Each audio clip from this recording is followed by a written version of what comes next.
to The Executive's View, the sports podcast where the stakes are high and the debates are fierce. Please welcome your host, Aaron Sirius Simmons, alongside co-host Barry DeVille and Jordan.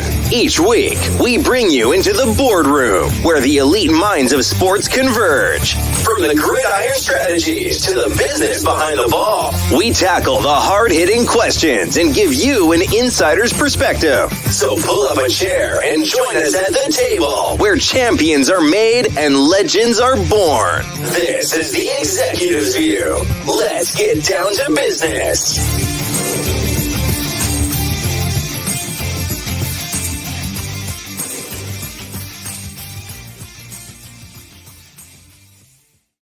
What's going on, everybody? Welcome to the Executive's View. We are the view from on top, man. You could be anywhere in the world, but you're here with the Executives on a Tuesday, and I do appreciate that, man. You guys know how I get started. If you see the show, share the show, man. We're all over the place: Facebook, Instagram, Twitter, TikTok, Spotify. We're doing big things in big places, and definitely want to take you along for the journey. I got the fellas here, missing a couple, maybe that being a little later, but I got my co-host in the building, Barry, Villain, Jordan, is in the building, man. What's up, my guy? How we doing this evening, sir? Villain, what's going on, boys? I need y'all to feel me with no hands. Feel me. Shout out to Sean Price, rest in peace. I love that song when he said he comes in there, gorilla. But yeah, it's I just yeah. I told Larry in the green room, you know what I'm saying? I'm in all black today. I'm dressed for, you see me, right? I'm dressed for a funeral. You know what I'm saying? I'm sitting here watching it as we're recording tonight's podcast. I gotta take this medicine. And we'll talk about that in a minute. But before we even dive into the debacle that is the 2024-25 World Series for our New York Yankees, I got Larry in the building. What's going on, my guy? How we doing, sir? Yo, what's up, fellas? It's a good day, man. I got this broom over here. It's warming up, man. It's a little steamy over here. It got to be put to use by the end of the night. I'm about to cut his mic. I'm about to cut his mic. Yeah, man, look, it's some street sweepers that they in business tonight, man. We about to be cleaning up all down Madison Avenue and Broadway and all that good stuff, man. We about to be right in Manhattan. We cleaning up them streets. It's wild because I laugh to keep myself from crying, screaming, and saying a bunch of other expletives that I'm gonna try not to say on tonight. Honestly, I thought we was gonna see a Giants and a Steelers head tonight. I ain't think we was coming out with Yankees tonight.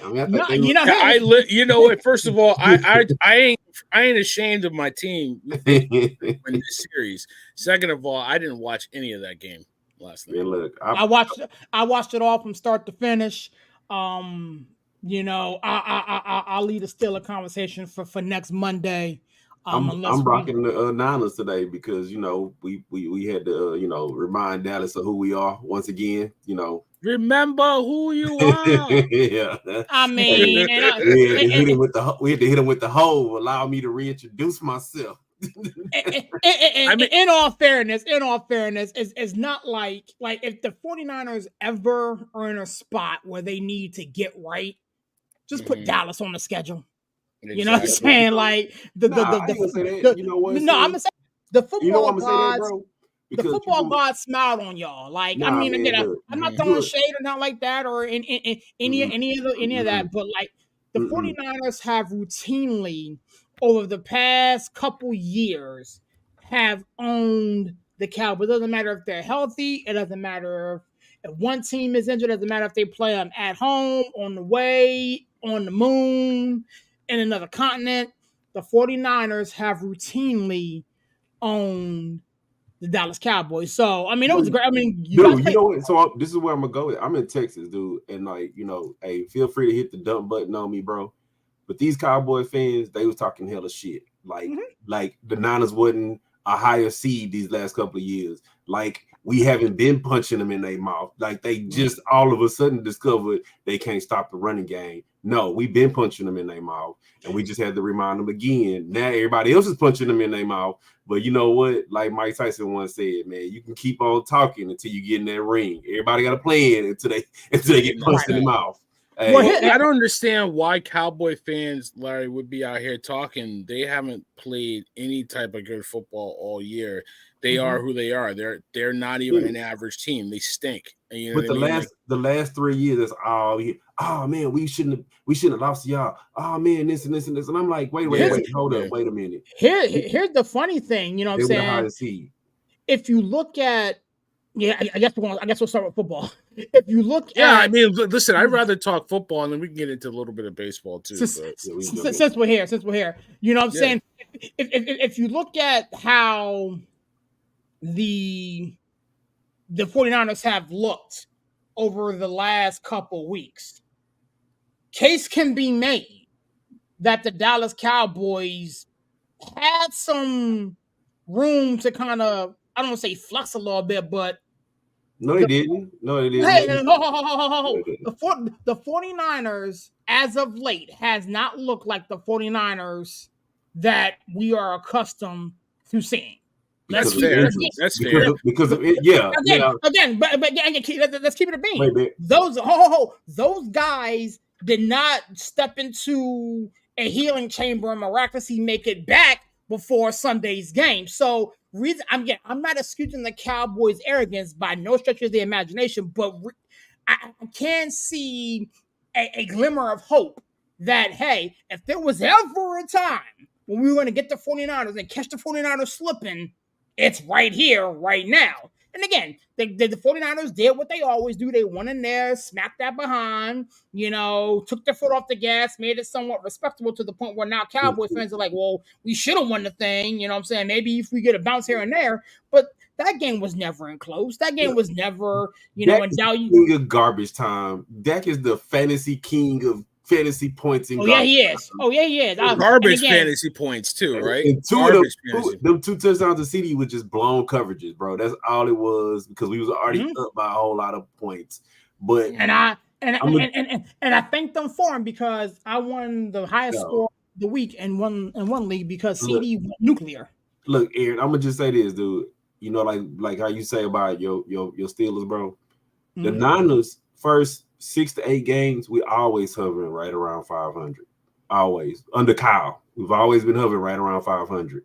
It's coming back after that. Bye is when they normally, get hot. And that's what I'm a little worried about, because we normally get hot, but we be whole when we hot, and we not whole. We got a lot of stuff. And that the time will tell. Like you and I both are on a bye this week, so we got a lot to kind of comb through and kind of figure out, coming back for the 49ers, what's C-Mac status going to look like. Rumor has it that he's having some type of simulated practice and workout and that whole nine, to the point where when he after you guys come back off your bye this week, he'll be ready to go. We still don't know what the hell's going on with Jordan Mason. I actually would rather him. I would rather CMC stay. Let him get all the way right.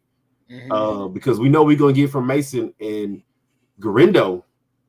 Yeah, he looked good. He been looking good the last 3 weeks. Yeah. Right. I mean, I think one thing that you guys don't get a lot of credit for is you have a good stable of running backs that fit the style of football. It's a system. Play. Yeah. It's a system, right? So they draft the right system backs to fit the system, so that when one goes down, another one comes right in. Like you had guys before, like what's my man that's in Miami now? That used to be your running Mostert. Mostert, right? Like, but you had like a bunch of guys. I think Breida was one too, right? Matt Breida. But you had guys that fit Madison kind of parlayed that into a massive deal when you guys had Alexander Madison when he first came out. Absolutely. So, the 49ers have a good system. They draft really well. They have, when guys go down, it's the next man up, and not a lot of teams can say that. I think your Steelers are another team serious that can say that, right? When a guy goes down, they plug guys in, they fill in the role, they step up, and that's the mark of a good organization. That's a mark of a good system, for lack of a better word. So like, you know, me and Aaron, we've been going back and forth all year about Ayuk. And Ayuk went down. But you remember we was on the show and I said, oh yeah, Ayuk's down. Wait till y'all see Jennings. Mm-hmm. So when Jennings come back from his hip, I think he's gonna feel that Brandon Ayuk role. And you got Ricky Pearsall that's starting to get his feet under him a little bit. He's got to get his feet under him a little bit, right? But Jennings is a monster. If he get the opportunity, he get the targets. Jennings is a monster. Well, but you know what I liked about Jennings? I'm sorry, serious. You know what I liked about Jennings? That to be a receiver in that offense, you have to do more than catch the ball. Mm-hmm. And he embraced that, and he earned his minutes. He earned his snaps, or to say in NFL, right? So once Ayuk went down, he went in, and then he, to your point, he boomed. Like he had a monster game. So again, it just points back to Kyle Shanahan putting getting the right guys in there and getting the people that fit his system. But these guys are ready to play when their number is called. Yeah, a lot of guys on our team, like real talk, they could be rookies, they could be first year players. They ready to go. Right. I'm gonna just put like this, since we already talking about the Niners, fellas. I'll start off with Tre'Davious Ward. Man, I feel for that dude, man. Yeah, man. Nobody should bury their child, man. Shout out to him. I mean, pray for him, man. Pray for him. I get it, and it happened at the right time. I'm gonna say, I hate to say it like that. They on a bye. Let that man get himself together. Let him, right? Do whatever he got to do. I know the Niners, they're gonna be like, let him take his leave if he need to leave. If he want to play through it, let him play through it. But yeah, man, I'm sending my prayers out to that dude, man, because that's something that, like you said, no parent wanna bury their child, let alone a 1-year-old. So yeah, I definitely feel him on that.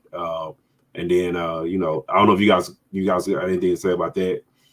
But then I'll go ahead, Aaron. Let's just go ahead and let's cook, like you say. Let's cook, man. Let's go. Since we talking about my Niners, I hope they give. So Bosa is one of them dudes. He falls into the Michael Jordan category for me. And I don't know, Barry, you heard me say it. I know Sirius know me say it. Love Michael Jordan, the basketball player. I'm not a fan of Michael Jordan, the person. Not a fan of LeBron, the basketball player, but I love LeBron, the person, right? Mm-hmm. I love Bosa, the football player, not Bosa, the person. First of all, and I know we kind of try to stay away from this stuff, but I've had this conversation with friends before, and I told them, when you wear magma hats, it's the racial stereotype that comes with it. It's the stigma. Hey, Volpe with a granny. Volpe with a granny. It's the stigma. And, delay the inevitable. That's all that matters. But shut your face, sir. Shut your face. But delay the inevitable. But it's one of those things where, dude, not only we got all these things going on with the team, but you purposely, deliberately interrupted an interview that had absolutely nothing with you, and you made it about you. Mm-hmm. Yeah. So now you didn't made it a distraction amongst the team, and you putting the team above your personal agenda. And I don't like Bosa the person. I don't like, because it's not the first time he's made those comments or he's put that stuff out there like that. And like I said, I don't know him personally. I seen him in Ezekiel. They dapping it up. They boys. Yeah. I don't hear any of the players come out saying, he says anything, out of line. Yeah. He's made some real, I'm gonna say racist comments. He's really has. Mm-hmm. And for you to do that on a Sunday night football game, when we got all this stuff going on, when the night wasn't even supposed to be about you. Right. The night, if you really look at what transpired before the game, the night was about Ricky Pearsall playing his first game after being shot. So for you to do some shit like that, bro, like you distracting the team. You taking it away from Ricky Pearsall. This dude damn near lost his life. Mm-hmm. All people are talking about is Bosa with this hat interrupting an interview that wasn't even about him. He was not even one of the people that they wanted to interview. And if they didn't call you over there to be interviewed and giving you a belt, the reason why they probably didn't? Because they probably saw that damn hat on your head. They probably saw the hat? Mm-hmm. Yeah. And they said, no, we don't want to air that. You made it about you. And now I just hope that it doesn't become a distraction. I hope that they can have a team meeting. They sit down, they talk about it, do whatever they're gonna do, because now you made it about you. But like I said, especially you have to. I don't want to go on too long because I don't want to give this crowd too much credit, but you have to know the climate. And I don't think people really know. You have to know the climate. You have to, like you say, you have to read the room. You have to read the room, right? It's like the history of the Niners. They cut Colin. Well, they didn't cut him. They didn't renew his contract. Colin thought he was going to get his blackball. Let's call a spade a spade. He's definitely blackballed right now, and it's like, I had to chime in because it's like now you're talking about the NFL has to step in and say he broke conduct rules or something like that, like having the hat or something like that, and then it's getting to the point where now you got Brian Urlacher out here supporting this guy, saying supporting his posts and backing him, like, so now it's like. And I agree with you, man. It's like it's such a touchy subject, and I hate talking about politics with people because, like, the less I know, the better. Like, I don't want to know that you do it behind closed doors like you used to do. Now, now you got the balls to do it to my face and put like when I see MAGA, that don't mean nothing to me, but that's just like the Dixie, you know what I mean? Like the Dixie song. With the old Confederate flag, you might as well just walk around with that. You know what I mean? Like that's the connotation I get out of that. So here's my biggest issue with the we got Unc in the building. I'm gonna get him in here in a minute. Let me just say this right quick. It's a distraction, no matter how you do it, with all this going on. After distraction, because here's my thing. Again, I'll let you go back in a second. Yeah, go ahead.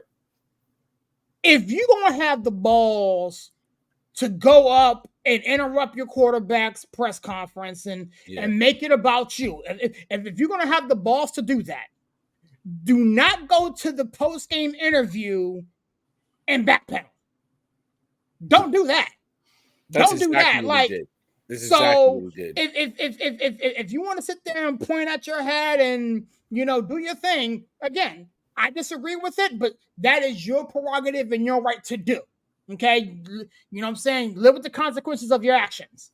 But don't for the life of me come back when somebody asks you about it in the press conference, then you back the hell up.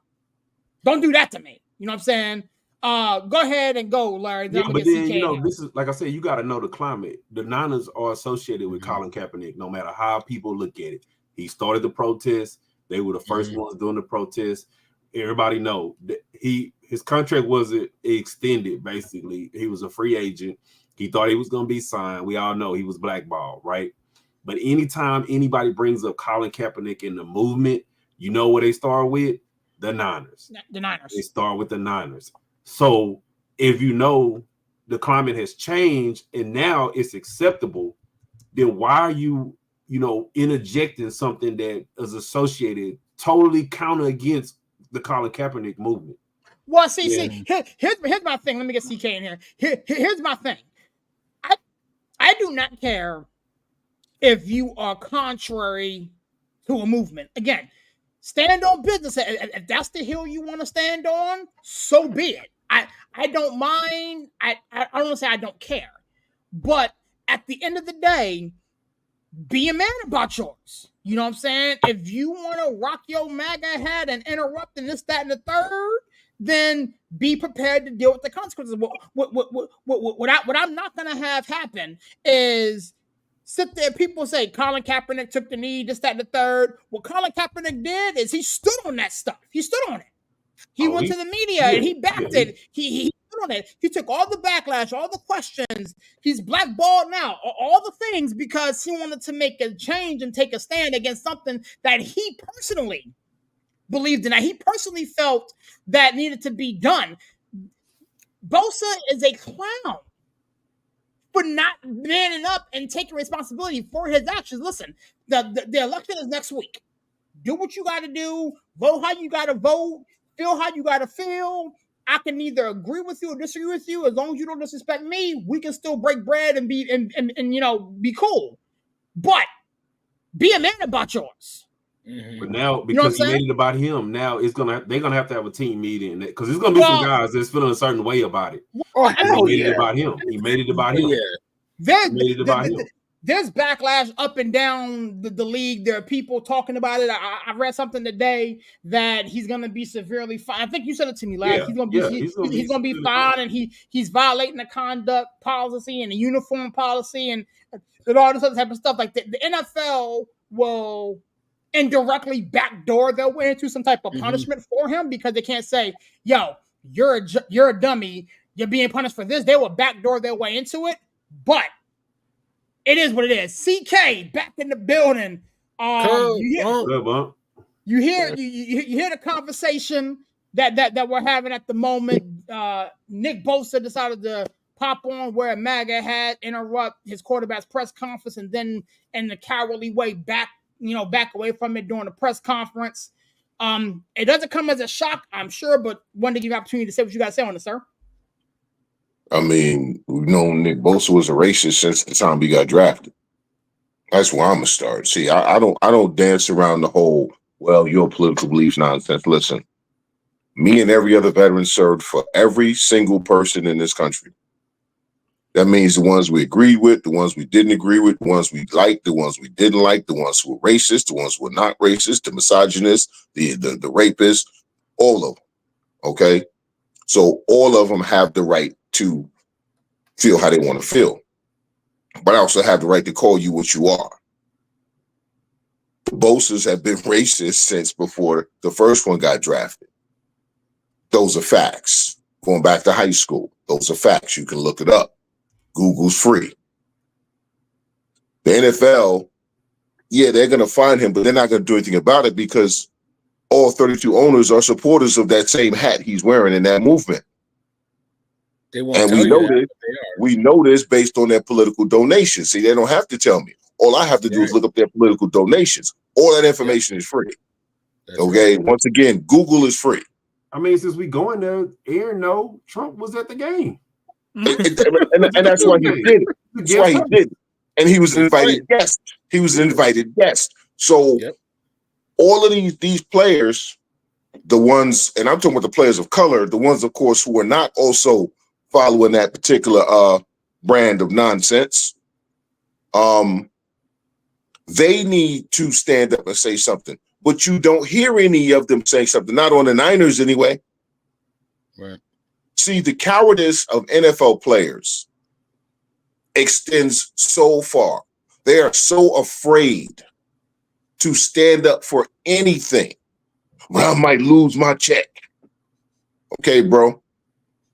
Okay. I'm not surprised by it. Miss me with all of the fake outrage from other players in that league, knowing they're not going to say a damn thing. And in 2 weeks, someone will be standing in midfield trading jerseys and high fives with this same clown. Okay? There's some of the same ones right now out there on social media saying this, that, and the third. Excuse me, I just woke up. The next time they play the Niners, we'll be hugging and laughing and all shucks and kikiing with Bosa. So he told you who he is. He always told you who he is. Do you have the intestinal fortitude to stand up for something? Or are you going to be a regular NFL player who is a coward and afraid to stand up for anything? That's all I got on that. But what do the players have to do? Like, I agree with you, Unc, but like, what is it the players have to do to cancel him? What are they going to do? Yes. Well, I mean, yes, make a statement and stand on it. Make a statement. Listen. I don't know if canceling him is why not? When I say cancel, what I mean is this: I ain't got to deal with you, bro. Yeah, I ain't got to say nothing to you. I ain't got to do no commercials with you. I ain't got to do endorsements with you. I can isolate you and be like, listen, bro, you don't exist to me. Okay. Now, when we go out on that field and we make plays, I'm gonna do my job to the best of my ability. I'm gonna make sure we win. Okay. I was stationed with cats I knew what out and avowed racist. When I got up there and did what we had to do, it was us as a unit. Once we got done, I went my way and you went your way. I ain't have to break bread with you. I have to speak with you. I ain't laugh with you. I have to joke with you. Okay? but we did have to make sure each other came home. And that's what we did. So you can not, deal with somebody at all. You can keep them out of your what's the word I'm looking for? Your circle. Thank you. And still do your job. You ain't got to laugh with them. You ain't got to kiki with them. But see, that's what they're going to do. So what I'm saying is, if you truly upset by knowing that, oh, I didn't know he was a racist like that, which of course you did, but go ahead and say that you didn't know, then do something about it. Let him know that, bro. I'm an honest fan. I've been knowing he was like that. I just feel like, man, exactly. You made it a distraction now. Like, you know what I'm saying? It's one of them things where, like, bro, we knew you pull up with it on your car, you got the decal and all that stuff, but you ain't over here broadcasting it on a live game, so we tolerated it. You know, I hate to say it, but, you know, old school players would have been like, bro, we're going to meet in the parking lot. We're going to box it out real quick, and we'll be at practice on Monday. You know what I'm saying? Because now you made it about you. And like I said, I could even see if he was the interviewer and he was being interviewed. This dude literally ran in the middle of the interview and was pointing to his hat. Now you made the agenda about you and your personal agenda, which is a distraction from our team in the middle of a whole lot of turmoil. A whole lot of turmoil. And I'll go further. And everybody else on the show, will y'all not agree with me? I get it. The Niners got a lot of stuff going on, but we are in the midst of trying to win a championship, and you made it about you. What do you made it about something other than the game, or other than the team? Other than the game, and that's the big problem, right? And I think you know, I think Coach was in the chat talking about he'll get canceled. Like, yeah, like I agree with like he should be semi-canceled, but then you're gonna have the MAGA crowd saying, well, why does he need to be canceled for his opinion? Like, you know, there's always that counterpoint that is so toxic and so strong at this point where it's like damned if you do, damned if you don't, man. It's just the climate today is just too much to be, you know, you want to get to football at some point just to watch football and not make it about him and not make it about this. Well, like, the thing was, like, it was about football. Brock Purdy played a decent game. The 49ers got back on the winning track after dropping some games and this, that, and the third. Cowboys still stink. The game was about Ricky Pearsall playing his first real game after being shot because he was taking over. He was starting with Ayuk being out, and it was about National Tight Ends Day, and Kittle went nuclear. He always does on tight end day. Football related stuff. That's what it was about. I mean, we should be talking about how the Cowboys are a joke. You know, their quarterback is a stat stuffer. They have no running game. They're still soft on defense. Their play calling is archaic. You know what I mean? Like their owner is blaming their coach for the boring offense and laying all the blame at him. Like I gathered the talent. You can't do anything with it. That's what we should be talking about when we're talking about MAGA hats. Well, again, I mean, I don't want to spend too much more time on it. What about me? You know what I'm saying? But like, again, it's annoying to be in this situation. It's annoying for us all because at the end of the day, it's frustrating. It's really frustrating. Can I ask a question? Go ahead. No, I just wanted to ask Unc, man. Like, can we talk about your Jets? I want to. Oh, we're gonna hit them in a minute. We're gonna hit them in a minute. Yeah, let's drop this. Let's move on to something else. Let's move. Well, I just have a quick question. Well, you know what? I'll go ahead. Let's move on. Let's move on because I'll just derail the conversation. Let's move on. Anywho, so with that being said, since we're talking about the NFL, we had a trade that took place today. Deontay Johnson, formerly of the Carolina Panthers, was traded to my division rival, Baltimore Ravens, for a bag of Funyuns and a peach Snapple. We had Man, that's the most valuable one. That's piece apple, right? It's great. The New England Patriots traded Josh. I'm gonna butcher his name. Uche to the Chiefs, so the Chiefs get another pass.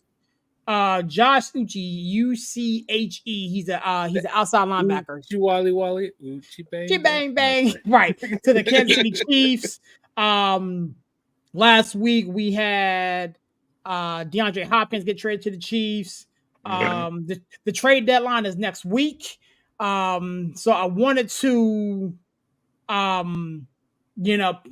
wanted to give you guys the opportunity to kind of talk about the trade deadline. Obviously, with Uncare, we got to talk about Devontae being moved to the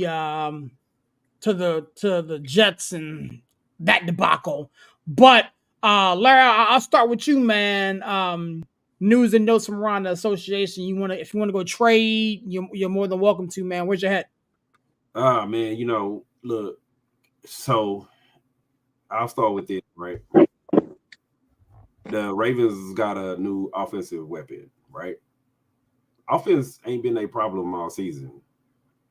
They can't stop a wet paper bag from a bill falling through it. Like, they should have went after defense, and I get it. Maybe they taking the approach outscore us, but they not undefeated. So teams have been able to contain y'all to some degree. I mean, like I said, I feel like with Deontay, it's going to open up a little bit more because you can't stuff the box, and Derrick Henry is like on pace to break the rushing record.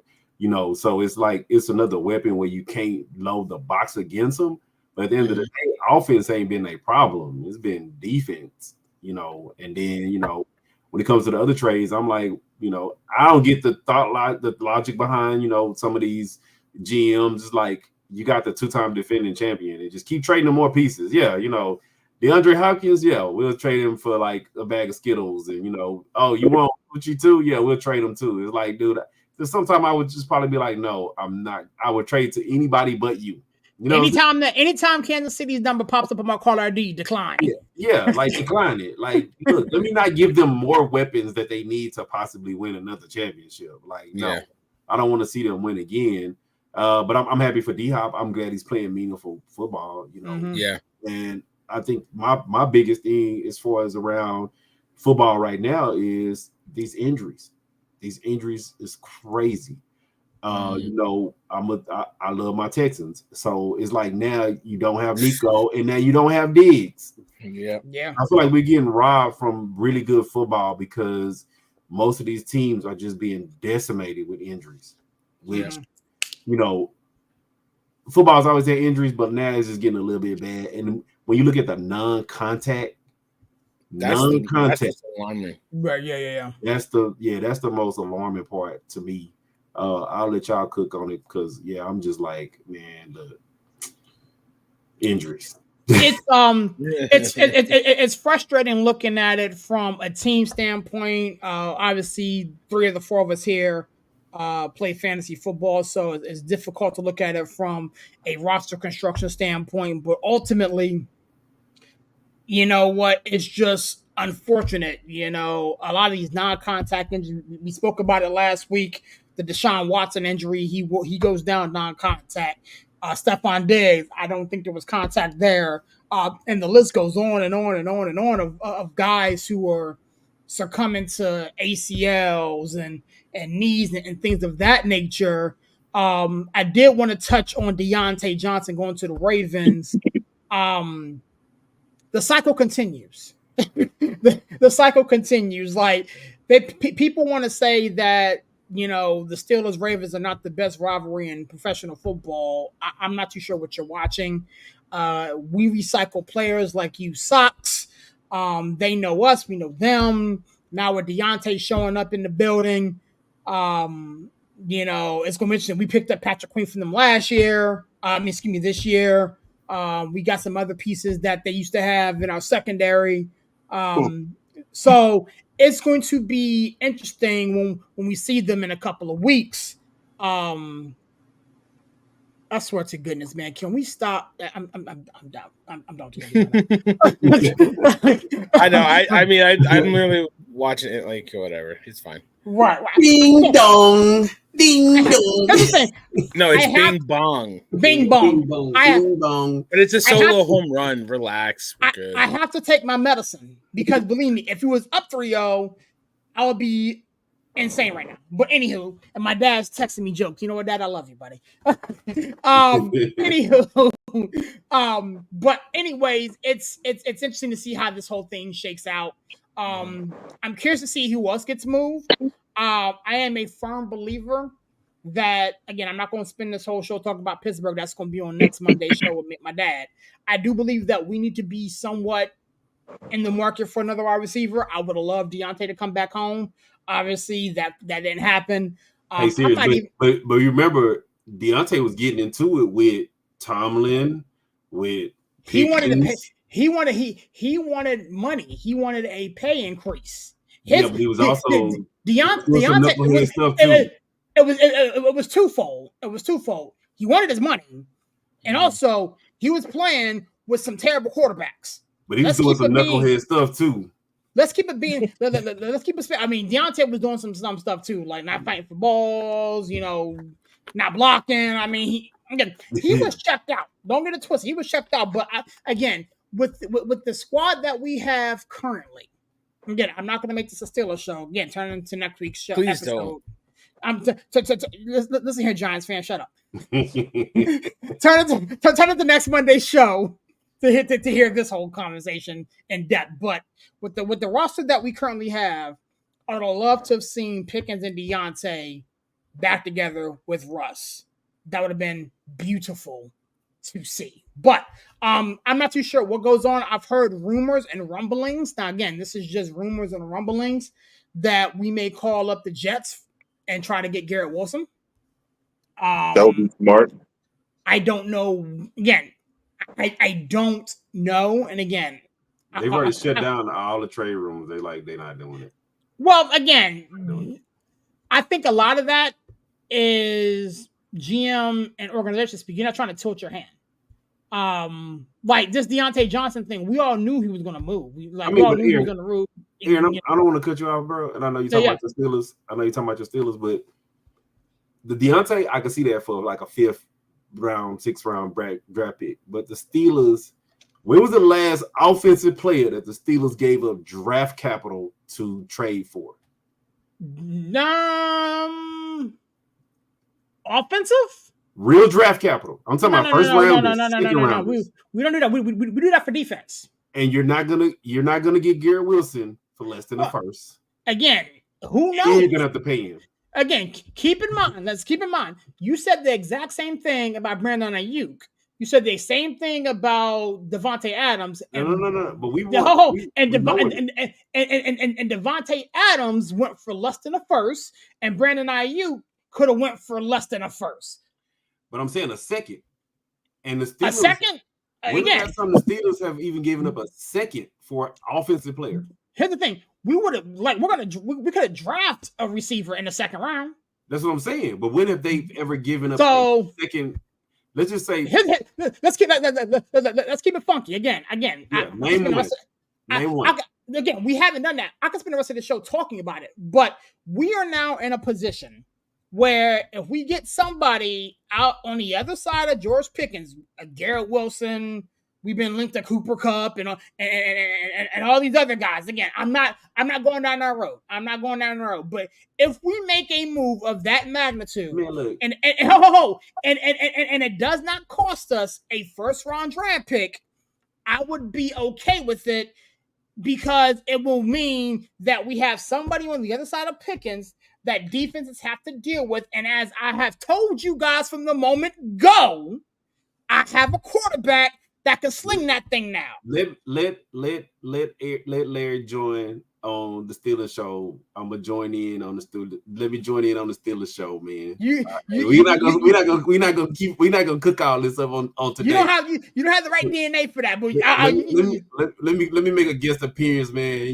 Let me be like Martin on the Parnell Hill show, man. Let me come in for a few minutes because I'm gonna just say this, Aaron, and I know you riding the high cloud right now, but Russ cooked against 2 of the worst teams in the league. Again, to my point, two of the worst teams in the league. Let me ask you a logical question. Okay, Chandler, how many D-backs y'all had out that night? Hold up. Let me ask you a logical question. Let's keep it a bean. Yeah. If you look at who we play coming up, do you think the Commanders have a solid defensive secondary? Do you think the Ravens?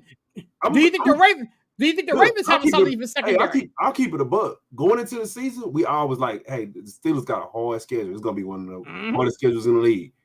Now the things that played out, it's looking real favorable over there. I rest my case. So, to your point, if you're going to say that Russell Wilson cooked against bad defenses, we got bad defenses all the way down. We don't play a solid defense until we play Kansas City on Christmas. Chandler, how many D-backs y'all had at that game? Y'all who? The Jets. Are you disassociating yourself from them? I've been a Jet fan longer than you've been alive. But are you disassociating yourself, man? No, it ain't about that. I told you I don't say we when it comes to Jets. I stopped saying we when they left Queens. I'm a Jets fan. I stopped saying we when they left Queens. I told you they play in New Jersey. All right, but the bottom line is that I told y'all the Jets would be trash. Number one. Number two, the Deontay Johnson move for the Ravens I like on the one hand because Rashad Bateman continues to drop balls. Okay. And that's been his problem since they drafted him. Deontay Johnson don't drop balls. Excuse me. The trade doesn't make sense. Well, it does make sense because they got too many holes they got to fill on defense. I don't know what's going on here. They need cornerbacks. They need secondary. Marlon Humphreys needs to be shot to the sun. Okay? That's what everybody's saying. Because he gets beat deep twice a game on touchdowns. On double moves. He gets beat. He bites on double moves all the time. They have no pass rush. So unless you're going to trade basically all of your draft capital for next year for a couple of edge rushers, which you could get in is it Zaire Smith, who they had and need to get back, and Hassan Reddick, okay, and a nose tackle, and two corners, and a safety. Then it makes sense to say, okay, we need to get up by enough so that when the defense starts giving up plays and points, we have enough of a cushion. Well, that's the only reason. That's the only way that trade makes sense. The Ravens defense is going to be more offense. Exactly. And that's why I said when Saleh got fired, and you guys remember I said this, I said the Ravens should hire him as a consultant because they have a rookie defensive coordinator who doesn't have the experience on how to make more out of less. Listen, most of those same guys were there last year. That secondary was there last year. Okay? Most of those same guys were there last year when they were the best defense in the league because the defense coordinator knew how to scheme it up to hide a lot of their deficiencies, right? This guy doesn't know that yet.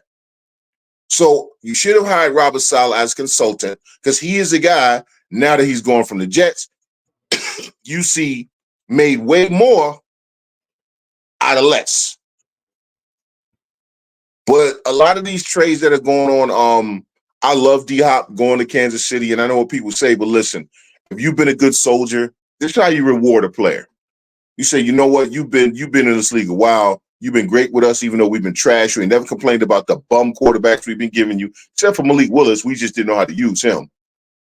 Because apparently Mike LaFleur knows how to use him, but that's a whole other conversation. Or Matt LaFleur, or Mike LaFleur, whichever LaFleur, LaFleur, whichever one it is, right? Hey, let me say this, but they threw him in the fire like they did with Richardson, and that's which was wrong. And that's a whole other conversation. But we'll get there. Who was I saying? I was talking about something. I don't know. I forgot what I was talking about. LaFleur doing well with Malik Willis. Yeah, but yeah, I was going somewhere and I'm going now. So y'all go ahead. I'm going. You was talking about D-Hop getting rewarded. Oh, there you go. We're gonna get you there. Come on. Thank you. So send him to the Chiefs because that gives him his best chance to win a ring, and he deserves a chance to win a ring. So I understand that move. If I'm the Jets, it's a fire sale right now. It's fire sale. Mm-hmm. You make me your best offer. Okay, I'm gonna open my door, right? Because I'm moving. Oh no, this is all Woody Johnson. I'm moving. So I'm gonna open the door and say, listen, y'all come on in. What you want, man? Oh, you want my 60-inch? How much you got? Yeah, that's not enough. Give me more if you really want it. Otherwise, get out. Now who are you trading on the Jets? Who is available? Hassan Reddick, Devontae Adams, DJ Reader. Is he still with you? Can you trade Adams? Can you trade him right now? Yes, you can. You can trade him. You can. You can. You're gonna have to pay, say, half his salary for the rest of the season. Okay. But the pick, right? That becomes that conditional becomes locked in, right? Yeah. Oh well, I already lost. That's sunk cost. It's sunk cost. Yeah. No, I just I look at CJ Mosley, who when the Jets are bad, is always hurt. The one decent season they had last year, CJ Mosley played. So CJ Mosley goes. Okay, because he don't want to be there anyway. What about the running back? I keep both of the running backs. Okay. Oh yeah. Okay. Yeah. Keep them. I keep the running backs. If somebody wants one of them offensive linemen, you could go too. Nobody wants one. No, actually, in a rotational role as a backup depth guy, because again, these are experienced linemen. The reason they all suck is because of Rodgers. If you watch the play execution, dead ball, 25 seconds, clock starts. Rodgers standing there. 3 seconds. Now he wants to motion, tell people to move, and then hike the ball. You're screwing over your offensive linemen. They've been in the stands for almost 20 seconds. Okay? They've been in the stands for 20 seconds. How you think they're going to fire off the ball? And you keep checking the passing plays. Devontae Adams, Devontae Adams is only making like $1.2 million. It's $1.2 million. I'm at over the cap right now. Yeah, he restructured it. It was like $20 million, but he restructured it when he came to the Jets. Right. So you can move him. You can move him. He's movable. You can move Devontae. But the team that needs to make a move that is not going to, honestly, is the Chargers. The Chargers they don't have the cap space, do they? Yeah, they do. They have a shot to get into the playoffs. They have a shot with that defense. They need a receiver. They can't score. They can't score. Well, I mean, Ladd is coming into his own. The Chargers right now have But they still need a receiver, though, serious. $7.7 million in cap space. Currently, as we sit right now in 2024, going into 2025, they got 77.1. So they can defer a lot of that money to next year. Yeah. You know a team that I think needs to make one move is probably the Lions. Just they need an outside linebacker or a defensive end. They need it. They need a rusher. I would really consider the Lions calling up the Giants and saying, "What do you want for Azeez Ojulari?" Because he's having a pretty good season. If you watch Giants games, I will call the Jets. But give me Hassan Reddick. Yeah, I think, but Azeez is cheaper. But he only, honestly, the biggest reason, and this has been his entire tenure with the Giants, when he has a dominant D lineman, right? That's the Lawrence or what's the other Lawrence? Lawrence Burns. There's Brian Burns and Kayvon Thibodeau. No, the one they traded Thibodeau, but the one they traded away. They traded. I know I'm talking about. Leonard Williams. Yeah, there you go, Leonard. I was saying Lawrence, but when he has a guy like that, Ojulari then eats because he's always singled at that point. He ain't really got to deal with no doubles. That's right. If he goes to the Lions, he's gonna get doubled. But they got a good D tackle. They got a couple of guys in there that occupy bodies. So I Not like honestly, the Giants, just because though. I think it's cheaper. I think Hassan Reddick will probably cost you at least the third. I think you can get Azeez for a fourth, maybe probably a fifth. Yeah. Well, here's the thing. Honestly, I If you're the Lions and all Hassan Reddick's going to cost you is a third, you pay that because the Lions are Super Bowl contenders. Oh no, you got to give me a second. If I'm the Jets, you got to give me a second. You know why? I don't know because you didn't get a second you didn't give up a second for Adams, and Adams is a better player, I think. Because I've already given away my second. But See, I need to recoup the picks I gave away already. Okay. But you know what? I wouldn't pay that price. I wouldn't pay that price on. In all honesty, if I was think the Lions would. like Hassan Reddick, I would give up a first. The Lions are literally that deep. Their first round draft pick is probably going to be a rotational player or a backup next season. Their first round pick is going to be basically a second round pick. I think honestly, right now the Lions are a Super Bowl team. Yeah. Yes. I think you say at this point a first round pick. To your point, Larry, is such in the back of the draft. At this point, the first round pick doesn't mean anything to me as far as being a lock to get into the Super Bowl. Because the NFC right now, there is not a team in the NFC at this moment right now that can beat the Lions. I don't think so. It's barely a team in the NFL that can beat them. With the trade Ravens could beat being who? The Chiefs. Ravens could beat them. No, they can't. Yes, they can. I don't Do know. you know the Ravens' record against the NFC?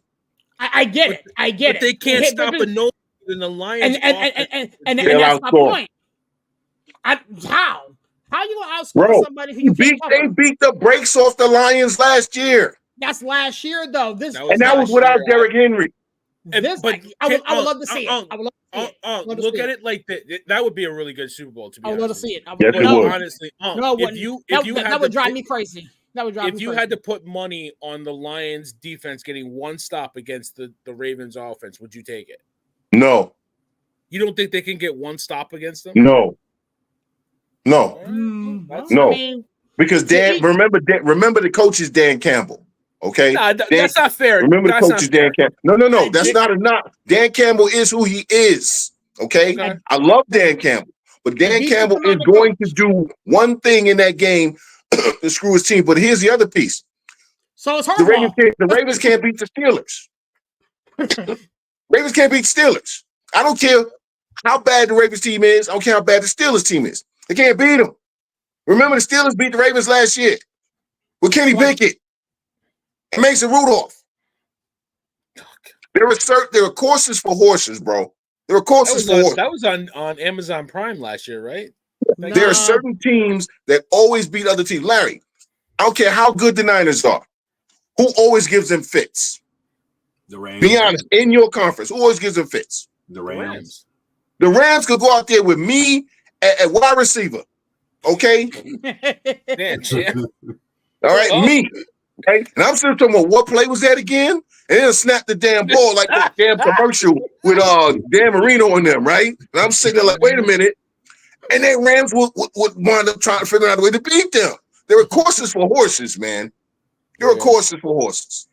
But I honestly think that Lions team is probably the most complete team. It is a great team. It's a great team. It's the most complete team in the NFL right now. I think injuries and Jameis what's his name? The receiver Williams. Jameson Williams. Oh my God, what is wrong with this kid? He was suspended. Get it together, man. Get it together. He is such a talent. And you know what's funny too? I think it was 2 years ago. I said, why the hell are the Rams wasting a first round pick on Gibbs? Now you see the Lions. The Lions. I mean, the Lions. Yeah, he said, but like, why they might now. The Lions, if the Lions really want to be bold, just hear me out. They really want to be bold, and they really want to go get one of these really, let's say a Max Crosby. let's just say a Max Crosby, for instance. I package Jameson Williams in the first to the Raiders. One, you got to get Jameson Williams out of Detroit because he don't know how to act. Okay, and at some point he gonna do something really stupid. To Vegas? Hey, you sent to Vegas? Listen, but he's not my problem anymore. What I'm saying is on the Lions, he ain't my problem no more, right? And he's gonna do something stupid. I want it to be on somebody else's team. Okay, when he does that really dumb thing, I want it to be in somebody else's uniform. All right. If you can't handle with the history of the Raiders and wide receivers, yes. If you Detroit, you like, yeah, this is an accident waiting to happen. Here you go, Raiders. That would be a Raiders to that kid, man. Like, dude, like we all know where Henry Ruggs is at right now. And, exactly. Hey, that would be a failure, man. But bro, I'm telling you, I packaged Jameson Williams in the first for Max Crosby. Yeah. Al Davis can't say no to that. A first, a second, next year's second. I mean, next. Now you know what I mean. You know what I mean. A first, a future second, and Jameson Williams for Max Crosby. Who says no? They already said, bro. They not. Mark Davis can say what the hell he want. A first, a future second, and Jameson Williams. And you know the Raiders' motto, right? They like to throw the ball deep. They need a quarterback. I don't think they would do it. You know why I don't think they would do it? Because they know that first round pick for the Lions is basically like pick 31 or something, 32. So I don't think they would do it. If it was, say, you know, a pick that they thought was going to be top 5, yeah, they probably would do it. Okay. But I don't think they would make that move.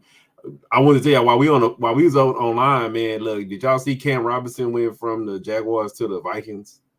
Yeah. Wow. I mean, they need to do something. That they lost their guy to an ACL. Oh, okay.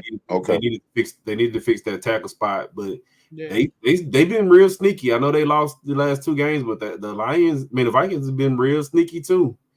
Yeah, the Vikings are going to be tough in the playoffs. But again, this shows the ineptitude of both the Jets and the Giants because you're both going to be rebuilding pretty much next season. Okay?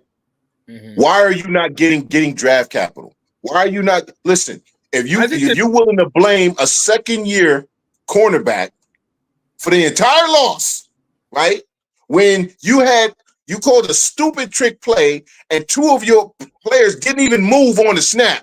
3 of the players didn't even move. It's the second-year cornerback, though. He's the problem. Why aren't you moving him? Man. Didn't even pitch the dude. They didn't even try to even clip him or something. My man Highsmith was like, "Oh, that's what you're doing. I'm just walk on in here and stop this whole thing." Well, remember, it's that second-year cornerback that Daboll benched. And everybody yelled at, including Dexter Lawrence. In all fairness to Banks, you know what I'm saying? I love the guy to death, known him a long time. He went up here to Maryland. He was fighting a losing battle. It wasn't his fault. No, you know what? Banks has been on some shit for a while. I'm sorry, Mom. I'm sorry. I apologize. I talked to her the other day and she said she don't like it. Mama Jordan, I'm sorry. Mama Jordan don't like it. I bring it out of him. Yeah, I know. You do. I gotta go over there and bring her some Edwin Hawkins CDs or something like that. So she nice to me. No, he's been on one for a couple of weeks now, man. Like that play against chasing down or not chasing down Hurts. That hurt his stock. A couple weeks before that, CeeDee Lamb had a breakaway touchdown. He gave up on the play and stopped running. So he's been on his own BS for a couple weeks now. So, I mean, I am super glad that Daboll benched him because he deserved it. But you won't bench Daniel Jones. I'll be right back, guys. Right. No, it's Daniel Jones ain't dog a play. You know what I mean? And even Dexter Lawrence had to, even he, tried to kind of not defend him, but he didn't bury him in the press conference. But he said, there's a couple of things questioning his effort type deal. So, like, at the end of the day, we can all sit here. Everybody wants to pile on Daniel Jones. I just want him gone. I'm not sitting here trying to besmirch him or anything like that, but effort is effort. I don't question Daniel Jones' effort. I question his ability. I question between the years and what he's reading coverages. I don't question his effort. Deonte Banks, you can't coach effort. You know what I mean? You want to go out there and play or you don't. You know what I mean? And hopefully it's just a young second-year player that he can grow out of this, because I think to your point, Sirius, I think he is a talented player. Mm-hmm. But, like, effort is effort, my man. Like, what are we talking about here? Yeah, I mean – go ahead. Aaron. I was gonna say, go ahead, Aaron, and I'll say what I'm gonna say. No, I mean, honestly, for me, looking at the Giants, I watched them a lot this year. You know what I'm saying? I'm sorry for your loss of time. I mean, when I talk to you and Miss Adriana and you know, a couple of the Giants fans, I want to speak intelligently. And the thing is, man, like, I do not condone what Deonte Banks has been doing. Yeah. But I understand it. So when you say that, because somebody else said that to me too, I understand what you're saying, Sirius. Like, you understand his frustration and all that stuff, but he doesn't get it between the ears because he's a young player. If you were a player a couple more years in the league, you're playing for your job next year, because you can be cut, and then you get cut, it's on tape, and then you don't get picked up again by another team. He's young, you know, so he don't get that part of the game. That's where I question, you know, the Deonte Banks and what's going on in his head, because a guy like, let's say like Darius Slayton, who should be on the trade block, right, you know, as a receiver, who knows that he gets another contract after this year. He held out a little bit to get more money. They reworked his deal a little bit to give him more money. But after this season, who knows if he's got to put on his best show to get another contract. You know what I mean? That's the part of the game that these dudes don't understand, especially on the losing team. Here's my hiccup, and here's my issue with that. Okay. If we're going to talk about Deonte Banks' effort and this, that, and the third, then we have to circle back and talk about 8, because his home games and his away games, there is a certain divide. No. Here's the deal. Your man was benched in the Philadelphia Eagles game. Daniel Jones was benched in the Philadelphia Eagles because of effort or because he sucked? It's probably a combination of both. No. It wasn't. It's not effort, bro. Come on, now. Let's be real. Let's keep it a buck. It's not because of effort. It's not. It's because he sucked. It's not because he didn't. He wasn't trying hard enough, or he was dogging it, running down the sideline, running away from the rushers. Or let me ask you a question. Like he runs with his head down, like looking to run somebody over. Let me ask you. I don't question his effort. I question his talent. Let me ask you a question. How do you judge effort from a quarterback? I mean, it's just laziness, dude. It's laziness. You can judge if you could judge the effort. If you could judge the effort of Deonte Banks not chasing down CeeDee Lamb running into the end zone, I could look at any play that that Jones has. He's just jogging, you know. So gagging or something. Case can be made. And again, I can get off Daniel Jones here in a minute, because case can be made. The difference between the New York Giants and East Rutherford and the New York Giants anywhere else is night and day. Am I right? But what does that have to do with effort? No, my point is this. When you guys play the Philadelphia Eagles at home, when you guys play the Dallas Cowboys, do you play that Cowboys yet? I have to go. Yeah, but it was at home. Okay. When you guys play at home, there is a consistent lack of effort, give a damn, whatever you want to call it. No, wrong answer. You're not watching the games. Then you're not watching the games. I'm going to stop you in your tracks right now, because that's false. That's absolutely false. Here's the thing: there's a difference between effort and getting your ass kicked. There's two different. Two different things. So again, if we're going to bench Deonte Banks for getting his ass dogging it. for dogging it, not getting his ass kicked. He's dogging it on the field. He's dogging it. Okay.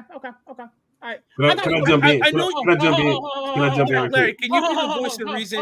Okay, let me jump in impartial person. Hold up. No. Hold on a second. I got Coach in the building. I want to get him in here real quick. Coach, you hear what's going on? We're talking effort. We're talking, everything NFL. We haven't even got to the World Series yet. And I'm not sure we're gonna get there at this point. No need to get there. You got me tight right now, man. I'm glad. I'm glad because you're wrong, but no, you're doing it on purpose because you're wrong. You're doing it on purpose. Can I jump in? I know Coach is in now, but let me say what I was gonna say. Go ahead, Larry. And then I kind of agree with Barry because they actually play hard, and I get what he's saying. It's the difference between if a guy playing hard and he just suck versus a guy who got talent and he don't play hard. It's a big difference, right? For me, I feel like the Giants actually play hard for an overall collective team. That was a close game last night. They played hard last night. I'm not going to say that they did. They made bonehead. It doesn't matter where they do it, dude. I'm talking about Deonte Banks dogging it. I don't care. Cut my check because I get paid every week. I don't give a damn what's going on. I mean, I'm not going to sit here and risk no injury, chasing down no player because I don't give a damn. That's dogging it. I'm not criticizing Daniel Jones ever for dogging because he does not give max effort. His max effort sucks ass. That's his problem. Barry, that's his problem. What, Barry? Because you put it in the same context with about Diggs. Remember, Diggs got salty. Yeah, bro, because you was dogging it, bro. I mean, I know Kittle was pretty good, and Kittle's one of the best tight ends, but you was like hugging his hip for like 20 yards, and you wasn't trying to tackle him. He got salty about it. That's effort. That's effort. And like Diggs and Banks are like most cornerbacks. If they getting the ball thrown to them and they got a chance for interception, they can run back. We all know how Deion was. We all love Deion. Deion, you throwing at him? Oh, Deion's prime time. You run at him? It's like Olay. Deion was not just trying to tackle nobody. Just like most cornerbacks, they dogging it when they not getting a chance for a deflection or interception or something like that. So I mean, I'm not gonna say the problem with the Giants is effort, whether it's on the road or at home. I think the problem is they don't have enough talent, especially on the offensive side. They don't have enough talent. Like when I look at the Giants, Tracy gonna probably be their starter. Tracy looking real nice, and like I said, I feel like Barry know how I feel about it. They need to just go ahead while they was in Pittsburgh and say, Fields, come on over here. We're gonna visit Daniel Jones and give Dayball the running quarterback that he love, he's salivating for, and just call it a day. But I'm not gonna say that I'm not gonna say that the problem with the team is effort because of one player. Go ahead, Coach. I know you're in the building now. I mean, I don't know how to follow that. I mean, I don't know. I'll say this. I agree with your point that, a guy is going to dog it at home, on the road, neutral site game, whatever like that. If it's in a guy to not give max effort, it don't matter where they at. It don't matter if they're in Pittsburgh or MetLife or AT&T Stadium or whatever. That attitude, that mindset travels wherever you go. So it's not about like, oh well, the hallowed grounds of Lambeau Field for somebody who plays for the Packers. Naturally people play. You're home. You got to sleep in your own bed or got to whatever like that. It's just people play better at home than they do on the road. I mean, some people like going on the road, business trip. But some people, it don't matter where they at. So let's not try to make it seem like, oh, because somebody was on the road. It was Monday Night Football. Play like now. It's not as culturally relevant as it used to be back in the day, but it's still Monday Night Football. It's still to hear the players talk about playing on Monday night. Everybody's watching. It's like, so it's like I feel like most players give even a little bit more effort on Monday night. That's just my personally. I don't feel like, oh well, I don't think the Giants have a hustle problem. They're hustling. They're playing hard. Like Barry said, it's like their max effort just isn't that good. So it's like you can coach somebody up. You can do whatever. Like, it's like at the end of the day, you have to want it. You have to be a person. It's just like, if Shaq had Tim Duncan's mindset, Shaq probably could have scored 45,000 points, had 17,000, whatever like that. But he was Shaq. He did what he wanted to do, and just kind of like he would play himself into shape famously. And then by playoff time, he was good. But he would always come into camp out of shape and had that toe surgery like right before training camp start, so he would just time that just right or whatever like that. But no, I mean, I don't think the problem with the Giants is effort. I don't. Because they're scrappy. You know what I'm saying? The Giants have been playing hard. I don't think they walked into the field. I didn't think they walked into Acrisure yesterday and was like, oh boy. You know what I'm saying? It's like, like my coach say, those guys on scholarship too. They're professional football players. So I don't think they were intimidated by the atmosphere as much as Steelers fans might want to say these guys are professional football players. They play in front of people all the time. It's like, I don't know. So for those of you listening and here, next time you hear the term straw manning an argument, that is literally what just happened. Because the conversation was about Deonte Banks and his loafing, and it got turned into a Daniel Jones referendum. So when you straw man an argument, you derail the argument to something else, so you don't have to continue talking about what was being talked about. That was the definition of straw manning an argument. There you go. Because one of y'all asked me that one day when I used that term. That is the literal definition of straw manning an argument. That got turned into talking about Daniel Jones and his hustling and all kind of, instead of Deonte Banks. I just said Daniel Jones can't be benched, except for the fact that, like I said, the thing I didn't like, I'm not saying that Deonte Banks didn't deserve it.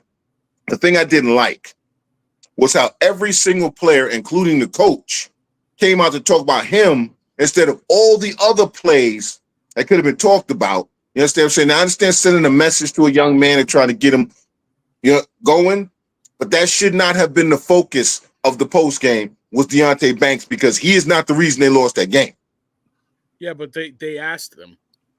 They asked. But okay, but we got on Rodgers when he threw Mike Williams under the bus, right? No, you're absolutely right. You're absolutely right. But what I'm saying is they asked him. That's the soundbite that they chose to talk about.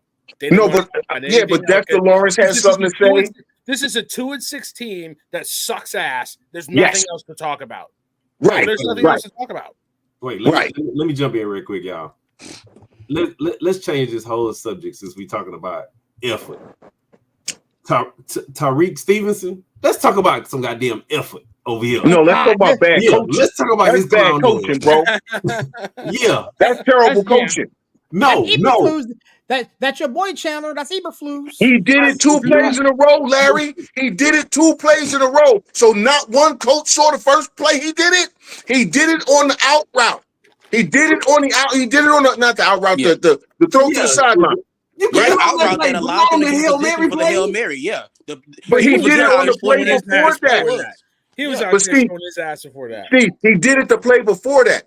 Yeah. So not one of the coaches saw him do that, right? And either pulled him off the field. You had 3 timeouts. Nobody noticed him with his back turned to the play. What are you looking at on the sidelines? What are you looking at? Oh, and by the way, listen, we got a chance to win the game. Let's give it to an offensive lineman so Caleb Williams can put it in his helmet instead of in his chest because he's an offensive lineman. He's not used to handing off an offensive lineman in that play. Then we ain't called that play all doggone year. Well, let's call it now. I told you I want to see. Oh, good God. I'm sorry. You go, man. Look, you know what? I'm gonna go back to Barry. What Barry said. The Bears played hard that game. The Bears, as a team, played to win. And the coach cost them the game. The coach cost them the game because I'm gonna say this again. He was talking to the crowd on the play before that. How did you not see that? Any coach on that staff. So why wouldn't he do it on the Hail Mary too? He was already doing it. And no one noticed it. Well, There's video of it. They let one monkey stop the show, and that's their fault. Basically, yeah. But it shouldn't have come down to a Hail Mary if you don't hand it to an offensive lineman on the goal line. That was a bad call. Or you understand the situation and don't let him get out of bounds in 2 seconds. Because them 15 yards didn't matter, right, Coach? The 13 yards don't matter. When I got a quarterback with injured ribs and I want to make him throw 70 yards instead of 60. I mean, yeah, like I said, people are, and I won't say people are, but it's like, I mean, it's very important to remember the play before the Hail Mary. Because if they don't convert that play, then Daniels is trying to throw the ball from 70 yards away and not 50. With injured ribs. How many times have you seen at the end of the game? I've seen it a couple of times where you concede that out route. You do concede it, and you let them get that extra 5-7 yards, and you don't think anything of it. They got an extra 12. They got an extra 12. Well, see, no, I know, that's what I mean. Like, how many times do you see that where they throw that out route, they hit it, or sometimes they drop it? You know what I mean? Sometimes they drop it. Sometimes they do that. But see, when they do that out route on the 20-30, that's one thing. Anything past the 35 in that scenario, you don't concede that out route. That's right. Yeah. and that's where it comes to. Say it with me, everybody. Bad coaching. Eberflus. Now Tyree Stevenson he should be suspended first of all for 1 game. I like what Hermet would say. Hermet would say, listen, you suspend him for 1 game because you really need to drive this point home. Not only for him, but for everybody on that team, that there's consequences, right? For being, I'm not gonna curse, for being a dummy. Okay, knucklehead. There you go. There's consequence. There you go. Consequence and repercussions. But also, at this point, honestly, if I'm the GM, I'm letting the rumors get out there now that Matt Eberflus ain't coming back. I'm letting the rumors get out there because again, my head coach literally just cost me an opportunity to get in the playoffs because they haven't played the NFC North yet. They ain't played nobody in the NFC North. Now, I think them and the Vikings, they'll probably split. I don't see them beating the Lions. I honestly don't see them beating the Green Bay Packers. They needed this win, bro, in the worst way. They needed this win. Your young quarterback played terribly. Let's be honest. Caleb Williams did not look good in that game, right? And in spite of all of that, you were going to walk off with a win. Y'all know how much confidence that builds you. Do. We can play terrible and win. And your coaches cost you the game. Now you're looking at the coach with the side eye, right? You're looking at Tyree Stevenson. Somebody done punched him in the face already in the locker room, right? So now he walk around with his lip, swollen and drooping. You understand what I'm saying? Dude, this messes up a lot of things on a young team that doesn't know how to win. If this were an experienced team, there's some experienced teams where the coaches would screw this up too, let's be honest. But if this were an experienced team that had won some games, right? And this was just one of those things where everybody brain farts. Okay, it happens. They wash it off. No big deal. Listen, man, we just screwed up. Blah. This is a team that don't know how to win. This team that's trying to learn what it is to win with adversity and expectations. And y'all do that? Coaching staff? Y'all do that? Hey, you know what? I'm gonna chime in there right quick. So you know what I'm gonna say, dude? It's more to me, it's one of those things where I agree. Yeah, as a coach, it does fall on them. But coaches, if y'all look at the league now, it'll be a dude make a simple tackle. What are they doing? They hooping and hollering and doing all this. And coaches allow them to do that stuff. So you sitting back and you watching this dude doing all of this stuff, and I get it. Yeah, we know how most time in the game they play prevent. We pretty much know we won. What's the odds of you actually hitting a Hail Mary? Probably like less than 1%. But there is a percentage of people that do hit them, right? Mm-hmm. If you are coaching and you let them getting away with these, like you said, they're young and they'll be like real super simple plays that now you've been allowing him to do it for so long. He's used to being able to do it and nobody said nothing to him about it. And knocking down a Hail Mary is one of the simplest plays. They don't even really practice it. They do a walkthrough on it, and they don't even do it in a live game setting because it's so simple. Knock the ball down. Tom Jackson, knock it down. Jackson for years. Everybody get a man, box him out, and knock the ball down. Simple. Well, so let me ask you guys this question since we're here. Mm-hmm. At what point do we not allow players to express their jubilance for making a play? Again, what the guy did was just insane. I mean, that's different. That's different. Yeah, that's not jubilant. That's not celebrating a play. That is bonehead behavior. That is just like what are you doing? Nobody's against. Look, I don't care. It's like like I tell people all the time. The hardest thing to do in sports, I believe, is hit a baseball. Mm-hmm. If I hit a baseball 415 feet, I'm backflipping. Get your popcorn ready. You know what I'm saying? The bat's going in the fourth row. I am going to moonwalk down the first base. Seriously, that's just me. It's like, so nobody's against, like, I don't really, but see, here's the thing though. I know that, like, my coach in high school, Coach Nolan was like a Lombardi guy. So he ran our high school team, like the damn Packers back in the day. I was scared to death to do anything besides go out there and tackle. Because Coach Nolan, that's how we practiced. That's how he ran his team.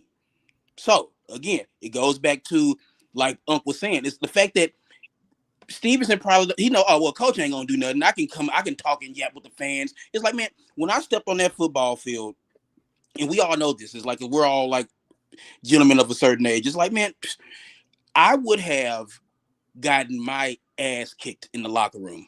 Oh yeah, I want to make it out. I'm not gonna sit up here and sugarcoat it and be all politically correct. If I would have done something like that, or if somebody on my team would have done something like that back when we were playing, they would have had to just go straight home from the field because when they came in that locker room, it was going down. Oh yeah, But again, Lamar High School, Larry's very familiar with. Like they're the Texans now. They were the Redskins when I went there. Which is funny. We're talking about the team, but whatever. The Lamar Texans. But anyway, so I just feel like Coach Nolan, he drilled it into us. Like, hey, you go out there, you play the right way. You do this, you do that. It's like you can celebrate, but don't taunt. He said football is fun. I want you to be excited to play this game. This is a beautiful game. And when you make a play and your teammates are like, see you and they see you excited and you get them pumped up, that's good. He said, but don't taunt. Don't take away from this beautiful game. And that's something that here it is 25 years later. I still remember Coach Nolan telling me that. And it's like there's no one in the Bears locker room to tell these guys that. Like, be pros. Do things the right way. There's no one there to do that in Chicago. Celebrate at a dead ball. I have no problem with that. Celebrate a dead ball. Celebrate if you scored the touchdown, not in the middle of the play. In the middle of the play. In the middle, before the play even starts, and then during the play, you're out there taunting the. Why are you worried about anything that any fan has to say while you are on the field? Because that's the whole thing that I talk about, like with why I love Barry Sanders. When every time he scored a touchdown, he would just, hand the ball to the official because I act like I've been there. This is a kid that hadn't been there before. This is a kid that you'd never been, but they were about to be 5-2 at that point. 5-2, yep.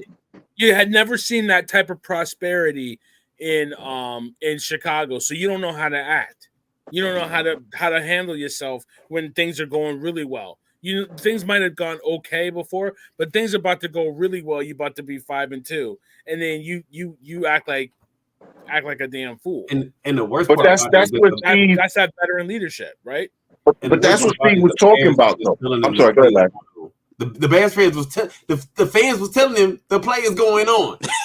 you so wrapped up into what you got going on. It's like Steve said. It's like I just hit a home run and I'm celebrating. I'm doing all this other stuff. Meanwhile, it's not going 415 feet. It's going 410 feet, and you might want to run that ball out. Like, yeah, it's like, man, it's like, dude, come on, bro. Do your celebration when you need to do it. That's where, again, the coaching staff matters, because if you're coaching and instilling in them, you can, and again, this is about leadership. All right, going back to leadership. I understand Matt Eberflus may have never won, but if he's a good leader from day one of minicamp, there are certain things I'm not going to tolerate. I know some of y'all don't know how to win. I know this is new to some of y'all. I know some of y'all are used to expectations.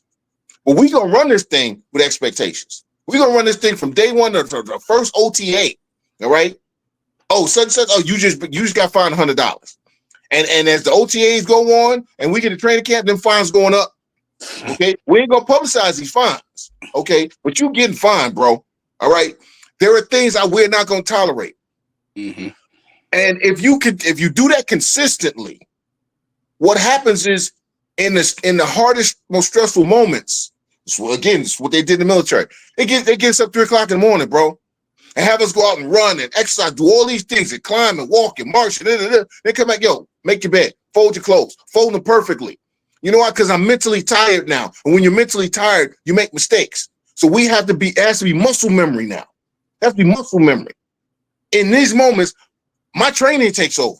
In these moments, all of the stuff that we've been teaching and pressing and nana takes over. And had, again, that coaching staff been doing that from day one, he would have known what's my assignment. I mean, he might have still been taunting the fans, but guess what? He would have been in front of Noah Brown, which was where he was supposed to be. He was supposed to be the guy in front of Noah Brown.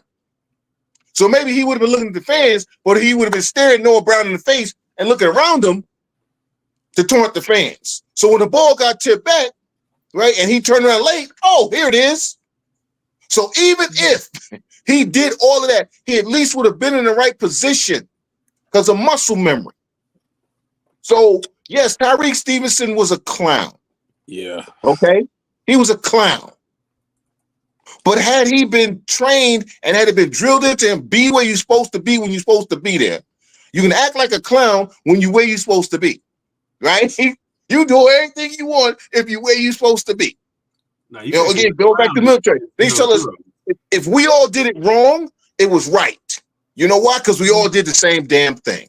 Right. You be a clown. It's like you're supposed to have one person in the back, 2 in the front, or 1 in the front. However they practice it, right? But they practice it all the time.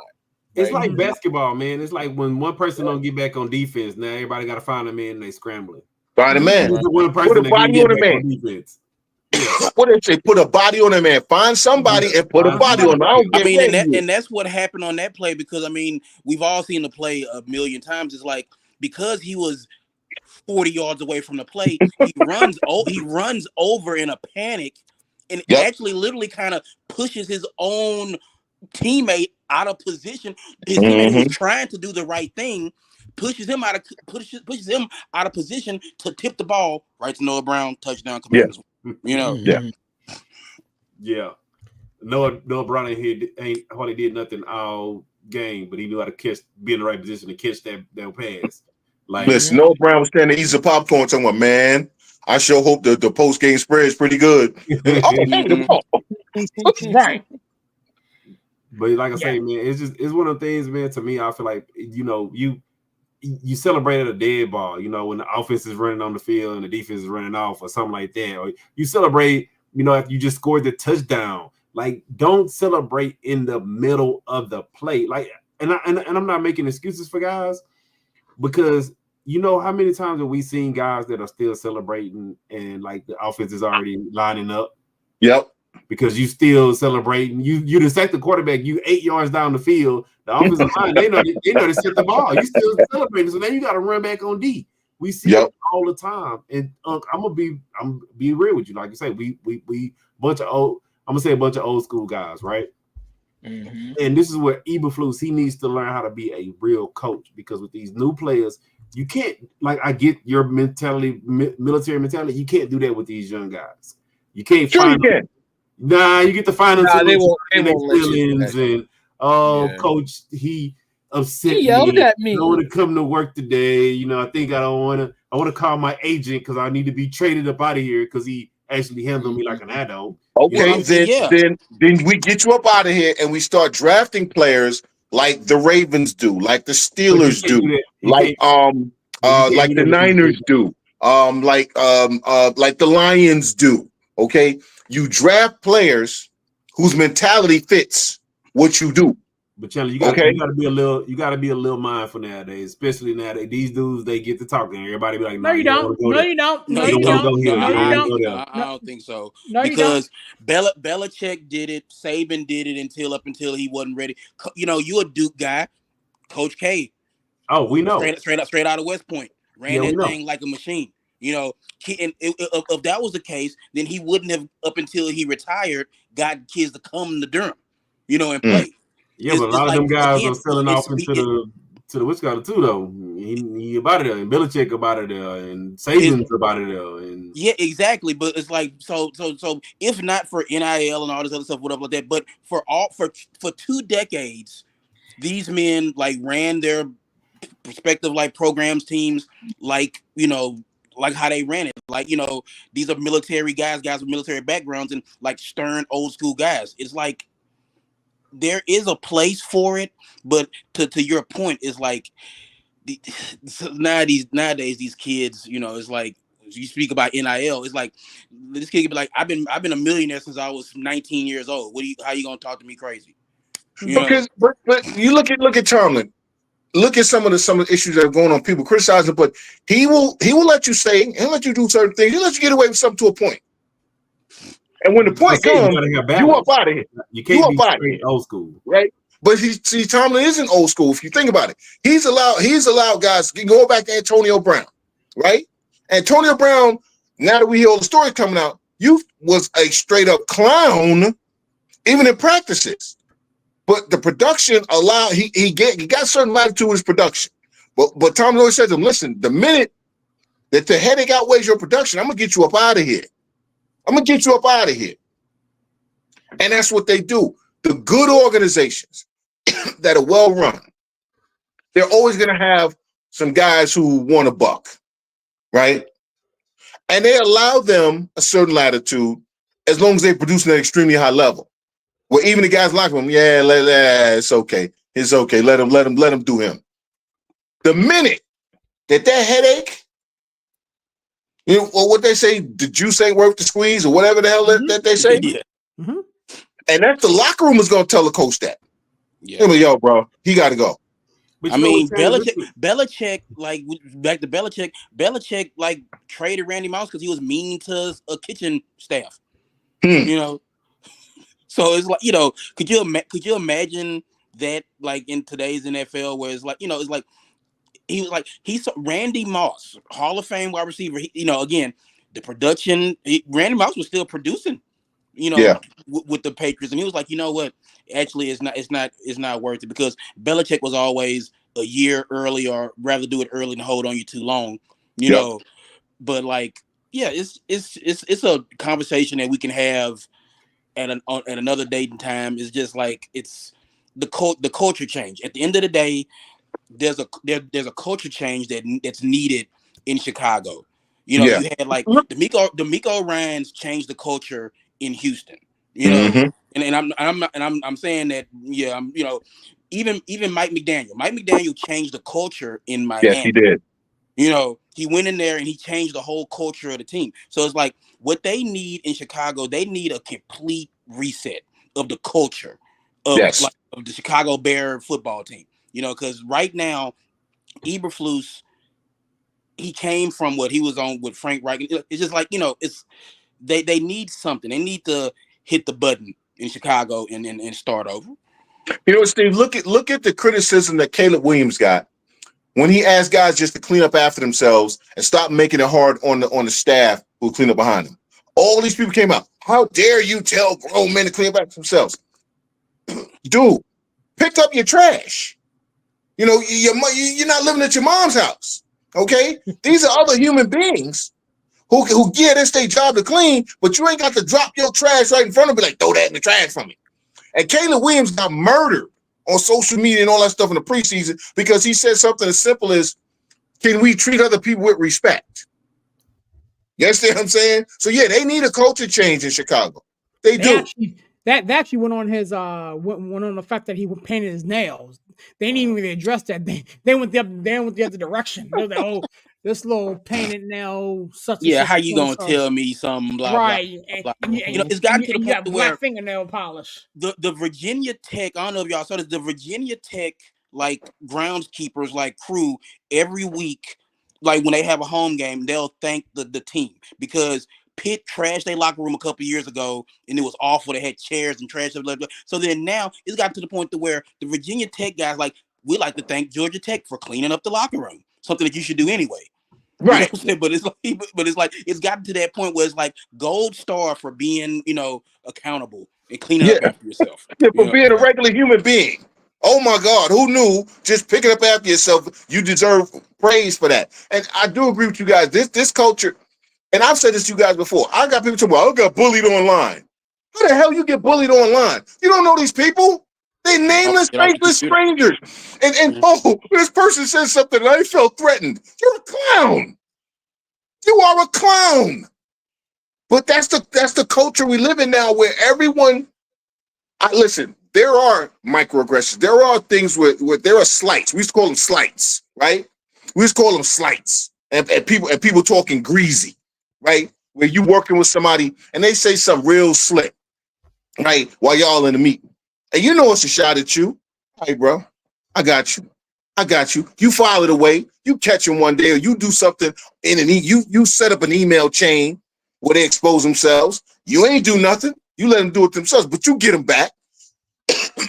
These days, everything isn't an insult. Sometimes it's just the truth. Sometimes you're just being a child. You know, sometimes you deserve to have somebody call you out, right? It's okay for somebody to say to you, you're wrong. I've been wrong a lot in my life. I don't know about nobody else. I've been wrong a lot, okay? I've messed a lot. Not too often here, not the villain. You know, but it's okay for somebody to tell you you're wrong. It's okay for somebody to tell you you're wrong. It's okay for somebody to disagree with you. Never. I'm never wrong. I ain't never scared. You were wrong tonight, sir. I like cherry. Oh, you hating on apple pie. What the hell? Pull the microphone out and everything. The hell with these man. Black son of a bitch. Can I say this real quick? Aaron Judge is Dave Winfield. We're not talking baseball. We're having a good time talking football. No, that's all I had to say. That's all I had to say. I want to keep talking about football. He don't want to talk about no series. Hey, look, I was grilling him in the green room. Hey, here's the funny thing. We've been online doing this thing for an hour and 30 minutes and ain't mentioned the Yankees one time. Perfect. Yeah, I mentioned one person. I mentioned one person. No. But we all know what's going on right now. Yeah, we're all present of it. We're just trying to we're not trying to turn this into savages in the box. You know what I'm saying? It's just we understand what's going on. You know, I want to be like the vulture. I want to wait till it's dead meat, and then that's when I'm gonna pick it. That's what I want to, pull a little. At least we got this far to get swept. Kiss my ass, Larry. Okay, so then I can talk about my Jets then, and how to be swept. But how I told you that the Jets were gonna be terrible when they signed Aaron Rodgers last year, and y'all told me, "Oh man, you hating," and I said, "No, this is gonna be a dumpster fire." And y'all told me I ain't know what I was talking about, the Aaron Rodgers. And I said, it's going to be a dumpster fire because it's the Jets. And this is what the Jets do. They go out and sign somebody that's old and washed up, and they build up the expectations, and they act everybody to act like this 50, 60, 70, 80, 90-year-old skeleton, okay, is going to play like he's 25. And so they don't do anything to build up infrastructure. They don't do anything to support this prehistoric quarterback. And there's a whole bunch of them that don't come through. But this is just the most recent one. Okay? We ain't gonna do nothing to support him. We're gonna have a terrible head coach. Then we're gonna fire that terrible head coach who was a good coordinator, right? And then we're gonna blame everything on them. What's it? Rinse, wash, and repeat, or wash, rinse, and repeat, or whatever that saying is. Mm-hmm. You refuse to run the ball. You have a quarterback who is so skittish that as soon as they snap the ball, he's throwing it. Did y'all see the Patriot game? He was on his 1.5 step, and he was doing this. Get off me. He's old. Yes.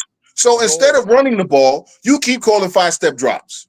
Or, I'm sorry, you let him check to 5-step drops. I think that's the thing there. Today? I think that's the thing there. But hold on. Jeff Ulbrich, you're not going to have the damn job anyway. No one's hiring you as a head coach, bro. Okay? You ain't never going to get this shot again. So do it your damn way.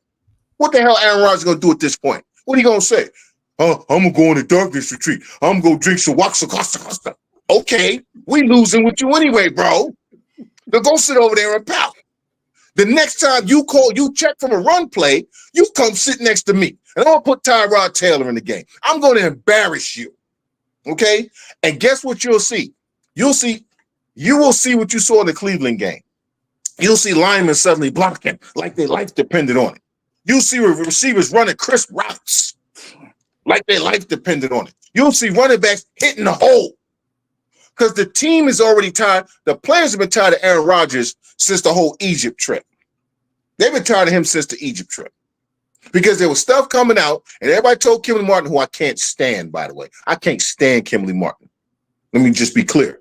But everybody, she reported that people were saying there was a culture issue in the locker room, that people had enough the players had enough Aaron Rodgers already, right? And then Aaron going Pat McAfee, his personal PR flack. I don't know what to talk about. And they making this stuff up. And I'm Aaron Rodgers. I'm sitting with a salt and pepper mustache. And mamma. This team is a dumpster fire. Woody Johnson, you need to bench Aaron Rodgers, release Aaron Rodgers, get Aaron Rodgers and his stank out their locker room. So that means trade that means everybody. That means Aaron, that means Lazar, that means Hackett, all Hackett doing is playing solitaire and collecting a check. So you can just sit in your office, collect that check, George Costanza. All right. We just go nail you in the office so you can't get out. Right. Hackett gotta go first, bro. I'm be real with you. Hackett, all Hackett does is sit in a closet and play solitaire. They don't even let him in the meeting. And that's the thing. No, he is a fall guy. He was brought there to be the Nate Hackett ain't called a play yet. This has all been Aaron Rodgers calling plays and everything else. He just needed a face. He part of that offensive scheme that they come up with every. No, he's not. No, he's not. No, he's not. I don't know what he does. Yeah, like I said about Solid, he is not in the group chat. He is not in the group chat. He's not. Nate Hackett would ain't in the group chat no more neither. So get Aaron Rodgers, Alan Lazar. That's Aaron's boy, man. He in the group chat. It's just bro. It's just him and Aaron. Yeah, just him and Aaron. That's the group chat. Him and Aaron. This is what we talked about. Are you cool with that? Yeah, but you know what it is. You know what it is. I have to give Matt LaFleur and that organization a lot of credit for saying no for 3 years. That guy, and like everybody said, how can you treat Aaron Rodgers like that? You draft Jordan Love. You don't listen to him. Blah blah blah. This is what happens when you listen to the most selfish quarterback in the history of the NFL. you get a dumpster. And the Jets are stupid enough to let go ahead. You want to come in, you want to make the new head coach, you want to bring in your offense. Yeah, go ahead, you can do that. Oh, you want to change the plays? Yeah, go ahead. This is why Matt LaFleur, when he's separated from this guy, is going to the playoffs. Last year is going to go this year because he doesn't have that clown, Aaron Rodgers, who just wants to go into the darkness like, oh, that's going to fix everything. Like, and then questioning reporters, you're going to ask that type of question. Like, yeah, you're 2-6. You're 2-6. You stink. I don't understand how he blamed the media for the fact that at the time they were 2-5. Because it's not his fault. Because it's never his fault. Because it's not like, his fault. He's perfect in every way. Like, how could anything he do be wrong? Like, but we all know somebody like that. We all know somebody like that. No matter what happens, right? Yeah, his name's Aaron Rodgers. Their marriage fall apart. Oh, it wasn't me, dude. You were cheating on her she caught you cheating on her. Wasn't my fault. You know what I'm saying? Right. Why you get fired? I don't know why they fired me, man. I was showing up late, so I was only 5 minutes late every single day. Wasn't my fault, right? We all know that guy. We know somebody like that in the NBA, don't we, Barry? Mm-hmm. So I don't think everybody else's fault, but it ain't my fault. I did everything I was supposed. I did everything right. Yeah, we get that. I ain't lose. Y'all lost. Yeah. Yeah. Well, here's how the Jets are screwing us up even more. You have an opportunity to tank right now and get a great quarterback. You got two good running backs. That's my quarterback. That's my quarterback. Whatever quarterback you think you get, that's mine. Well, okay. You can have Quinn Ewers, bro, because he's gonna be hurt 2 seconds into the thing. But that's another conversation. I want Sanders. Chandler, wait. I'm being real with you, bro. You got two Florida State fans on the call. Y'all got y'all quarterback, bro. Just don't rush him back. But that's why. But here's the thing. Here's what I'm saying. I need to see him play, not because I want to win, right? I just want to get him a little acclimated to the game, right? Show him some things. I need some high draft picks because, again, I have to recoup, right? I have to recoup all these picks I gave away with this Aaron Rodgers debacle. So if I can get him out there for the last, say, 4 games of the season, right? No. Last 4 games of the season. Right now, I play Tyrod. No, listen. Just listen to me. Listen to me. Next year. This needs to be a red shirt year. Yeah, he needs to plug up all the games. I think his injury's not bad. I can't do that. You know why? Because this is the Jets. Remember, we're talking about the Jets. We're not talking about a normal organization. We're talking about the New York Jets, right?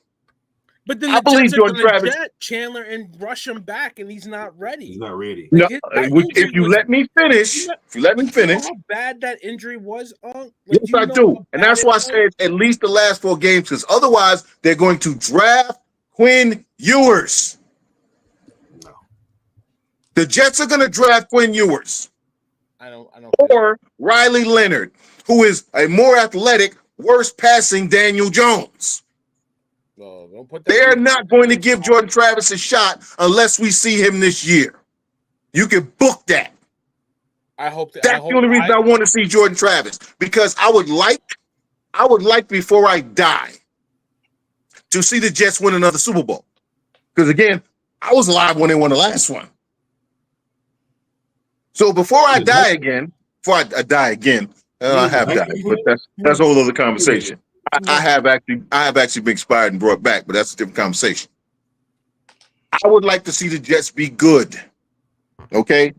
Because if they don't play Jordan Travis this year, the new regime is going to come in, and the stink of this season is going to be attached to Travis.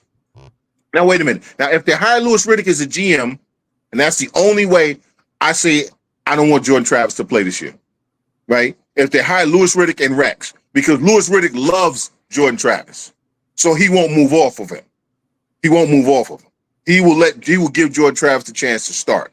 But if they hire anyone else as a general manager, Jordan Travis will never start a game as a New York Jets quarterback. He will start for somebody else and be really good, and then we'll talk about another dumpster fire with the Jets. But the reason I'm saying that is because if you play him and he shows a couple of flashes, now when you have that number 1 pick because you tanked the rest of the season, you only won 2 games. Now you can trade that number 1 pick, Shedeur, say, because the Giants are going to want to move up to get Shedeur, because the Giants are probably going to be around the 4th pick, unfortunately for y'all. Y'all going to be around the 4th pick.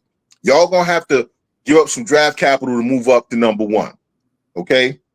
So if I want to get back draft capital as the Jets, if I'm trying to run the organization properly at this point, I get Jordan Travis on the field, even if it's just 1 game, right? I get him on the field. So the fans now say, hey, there's our quarterback of the future. So now I don't have to draft a quarterback. I can trade that number 1 pick for a buttload of stuff, right? Replenish my draft capital, start replenishing my team where it matters, which is the offensive line. I draft at least 4 offensive linemen with them picks I got. I got 2 stud running backs. I don't have to let this kid be the savior. All he has to do, okay, it's kind of what they doing with Jayden Daniels, kind of, I say, which is run the ball, play decent defense, and don't ask him to save us. Now, Jayden Daniels is just so much better. He's able to do it. But the blueprint is run the ball, ask him to make the simple throws, right? That's the way this should be done. Like this, bro. Not the way it's going to happen. I'm put like this though. The Jets, I don't think that they really need to do that, man, because you find offensive linemen in the 3rd, 4th round. You can rebuild that late in the draft. Yeah, Jordan. But the thing is, like, if you can draft a round 1, round 2 offensive lineman, you set yourself up. Wait, Aaron. Wait, X Berry. Those don't always pan out. They don't. Ferguson and Nick Mango. I have a round 1 offensive lineman. I'm trying to give away for a bag of Funyuns. Yes, exactly. So you don't have to do that. But I would much rather get. Yeah, I mean, look, there are no DeBrickashaw Fergusons or Nick Mangos in this draft. Yeah, bro. I think there's a couple. So it's like, I mean, you know. No, there might be 1 or 2 that are pretty good. I think maybe, but I'm gonna just tell you this right now. You don't ruin Jordan. Jordan is a gamer. He's like Shedeur. You don't. He's a gamer, bro, and you don't ruin him physically. You let him take his time, let him get acclimated, because he gotta, get that Norvell system out of his head and get acclimated to a pro. Well, Norvell's a little bit pro style offense, but you got to get him. But you still got to get that stink off you too. Yeah, so you don't think he can play 2 games this year? Don't do it.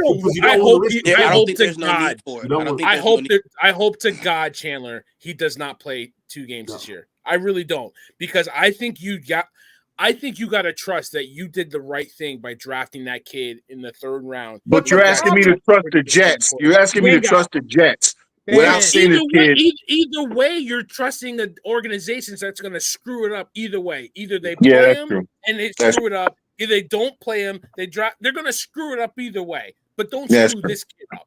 Don't screw this kid up. I see what you're saying. Because Chandler, and Barry, me and Barry, we 2 Florida State fans. If it wasn't for that leg, you wouldn't have Jordan. Jordan would have been in the 1st round. Exactly. He would have been gone. I don't understand why the Giants didn't draft him. Remember we kept saying the Giants should draft him? Yeah, I wanted him. I wanted him to. I wanted him to. But the Giants felt like they couldn't. I texted you. I said, fuck. I said, damn it, the Jets got him before we could steal him. But the Giants probably felt they couldn't redshirt him because they made the playoffs the year before and they thought they were gonna make it again. Right. They couldn't afford to redshirt him. The Jets said, well, we can redshirt him because Aaron's older. Aaron's here. Yeah, Aaron's older. He only on 2 years anyway. We can redshirt him.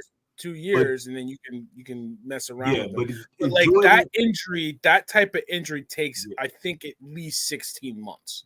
Right? Really? Okay. I thought he was just basically on IR to allow him to train, but I thought the leg might have been pretty much healed. So okay.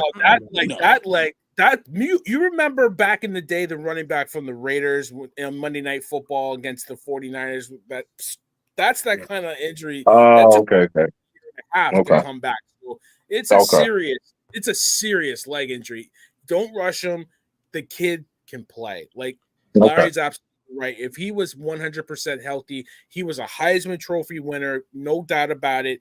And that kid was a 1st-round pick. Yeah. Okay. So I think you got a guy. Got a guy. Just which way you gonna screw him up? Either you gonna rush him back or you're not gonna build around him. It's which way you gonna screw him up. But Jordan is, like I say, I'm one of the type of dudes that you could throw about 80 yards and you could have, a Hollins on your hand. But if you not a real, like, quote unquote gamer, like you show up in big games, big moments don't matter to you. You can make those throws. Jordan not only can make the throws, he can make the runs. And he's not like I'll go back. Trey Lance, he played small school. He sat out a year. He never really played. Jordan has played big time. Football, of course. Football. Jordan has came up in big plays in big games. So Jordan and like a Trey Young ain't the same. You got to let Jordan sit. Like I say, it's a little bit of a difference there if you planning on the future, because I'm gonna put like this, Chandler, and I'm being for real. Looking at the Jets from an outsider's perspective, if you don't rush Jordan back, you let Jordan, like I say, this is a learning year from him, bro. You have a good pad, you take notes, right? Now you got a Jordan Travis with 2 stud running backs, you got a stud wide receiver. You got a lockdown corner. You got some nice pieces. You got a hell of a D line. Who's the lockdown corner? Dude, Sauce Gardner. Sauce is not engaged. He's not engaged this season because the season to watch. He's not engaged. Okay, fair enough. Dude is a 2-time All-Pro, not Pro Bowler, All-Pro for a reason. So you got him, and honestly, dude, if you say your Jets, they stinking it. If they do end up with that first pick, I'm just taking Travis Hunter off the rip, and you throw him in with all that young core talent. Yeah.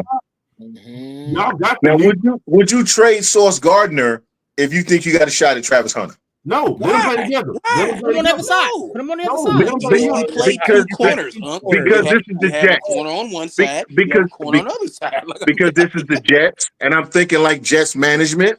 I'm thinking like Jets management. That would we need to get Unc a job in Florham Park. That's what we need to do. I'll even go even further, because they say Sauce and all them. This is their 3rd year. You don't even have to really pay these dudes for another 3 years. Yeah, if you don't want to, yeah. Dude, you can lock them up early, but you don't technically have to pay them to another 3 years, bro. Like I said, to me, the Jets have some good foundational pieces in place. Don't screw up your quarterback. Draft the best available player in the draft. Go 2nd, 3rd, 4th, 5th round. Either be guard, tackle, guard, tackle, guard, tackle, guard, tackle. But that's what I mean. That's what I mean. You want to grab. Look, there's some good offensive linemen coming out. If I can get 2 2nd round picks and 2 3rd round picks for some of these players I need to trade, my offensive line is rebuilt. Okay, and I'm gonna tell you where I'm gonna go to get a couple of offensive linemen. I'm going to Nebraska for O and D line, Iowa, and Boise State. I'm getting me one of them cats from Boise State. Okay, because if you watch them some road graders that kid Genty got in front of him. It's not just him. I wouldn't trade picks to get more picks because, like I said, I'm trading players. I'm trading Reddick. You know what I'm saying? I'm trading Reddick. I'm trading DJ Reader. I'm trading I'm debating on the Adams thing because I would like Jordan Travis to have a stud. I would like him to have an experienced wide receiver to help him. Yeah, because Garrett Wilson's a stud. The fact that they choose not to throw to him, it's different. Yeah. But I mean, an experienced wide receiver. Yeah, well, I like him to have an experienced wide receiver. I feel like they do choose to throw to him, but I think Aaron Rodgers is such a hard-headed quarterback. Everything. Yeah. You didn't see it the way I saw it, and it's Garrett Wilson's fault, and it's not. Yeah. It's not Aaron Rodgers' fault. But you know what? I'm gonna put like this. It's only been a couple of weeks, but Garrett Wilson came into the league basically as the star. He didn't get groomed. Zach Wilson as his quarterback. But that's what I'm saying. But you got somebody like Adams. I wouldn't get rid of Adams. That's what I was saying. I would like to keep Adams and Wilson. Adams is only 31, bro. He could be good for a couple of years, bro. So I would like to keep him. If I don't, then I would bring in D-Hop next season. And those guys can teach. I'm not saying that Wilson's not a pro, but they can teach him how to be a precise route runner. Well, I mean, isn't that what Davante Adams is supposed to do this year? He only been there a cup of coffee. That's what I'm saying. He only been there a cup of coffee. Teach if him they how had to, got him at the beginning of the season, that'd be one thing. It's kind of late now. You need an off season working with a guy, or a full season to really let him see how you prepare, dude.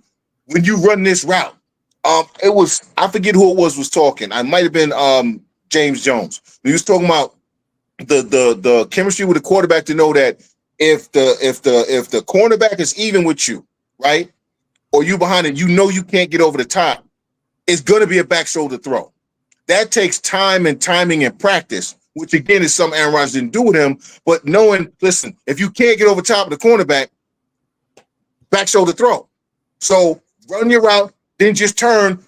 You ain't got to look back. Know where the ball's going to be. These are the things that Adams can teach him. But that takes a season, not how many games? 8 games? But no, it ain't even 8. It's been 2. They only been here for 2 games, and like. Let's keep it a buck. Like y'all say, let's keep it a buck. Garrett Wilson been surviving on talent. Yes. Not actually being a pro. He been doing on talent. Adam can teach him how to be a pro and combine. And those are bad habits to break. When you just surviving on pure physical talent, those are hard habits to break. That takes at least a year for somebody to get you out of that. Dude, listen, I know you fast, but you ain't gonna always be fast. But let's talk about another Ohio State wide receiver.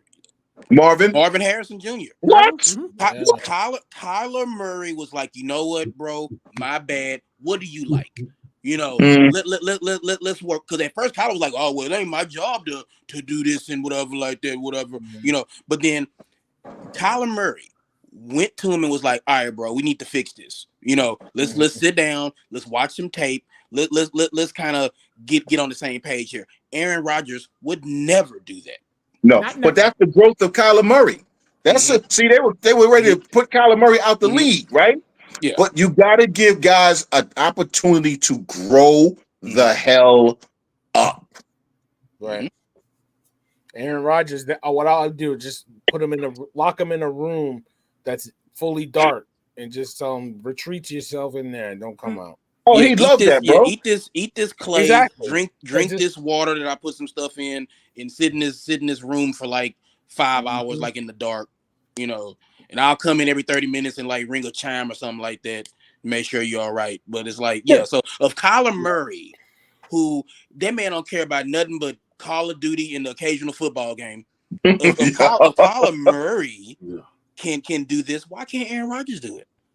Because Aaron Rodgers is too old. He's too set in his ways, man. You can't teach an old dog new tricks. No, Aaron Rodgers, that spoiled child who every time they threw a fit, you gave into him. And now that they grown, you don't understand why they're such terrible human beings. Well, Aaron, we can't do it like that. We need to do it like this. Man, so that gentle parenting, and now you got a little tyrant on your hands. Like I don't want to ever hear him in the conversation of greatest of all time. Dude, you know what? I'm gonna defend Aaron Rodgers a little bit, right? Yeah, go ahead, smoke your crack. I don't want this to be an Aaron Rodgers bashing session, right? Why not? Wait, why not? Because we can do it. No, we're gonna do it. Right? We're gonna do it. No, we're gonna bash him because he ain't shit. No, because I'm gonna say this, right? You ever heard that saying, man? Sometimes you just don't know how to act, especially when you ain't had nothing. What did the Packers do to Aaron Rodgers for years on years on years? I need no receivers. Let's draft a D-back. I need a tight end. Oh, let's draft this D tackle. But it's not like he got bum receivers, though, Lord. I'm not saying he didn't. I'm just saying is that Aaron Rodgers, to me, he acts like one of them kids that I didn't get that G.I. Joe with the Kung Fu grip I asked for 8 years in a row. And then now finally, I probably worked this summer and I bought it myself. So now I'm going to play with it till the damn arms fall off. He acts like, that guy that, he never had the nice car. And then now he want to go, popping willies and, not popping willies, but he want to do burnouts in the Lexus or something. But you're grown. Okay, so here's the piece. I get that you can never afford that good car, but you a grown man. So guess what? You don't have the luxury of acting like the 15-year-old. Now that the 15-year-old was doing that, okay, fine. But you grown. I get it, but I'm saying that, when he finally did have that opportunity, what did he say? Oh, bring in Cobb, bring in this guy. I want my coordinator. I want because How like did I said, that the Packers work never let him. The Packers, the Packers do pack away, and Packers never let him have what he wanted or what he requested. And then the Jets was like, "Oh, you want this? Oh, you want that?" And then now I'm like, "Oh yeah, now I can do whatever I want to do, and I can act the way I want to act." He reminds me of somebody like that. Like, But that he speaks did to your he did what he selfish wanted to do in nature. Green Bay. It's not like To a he degree. did what he wanted. They just got tired of it.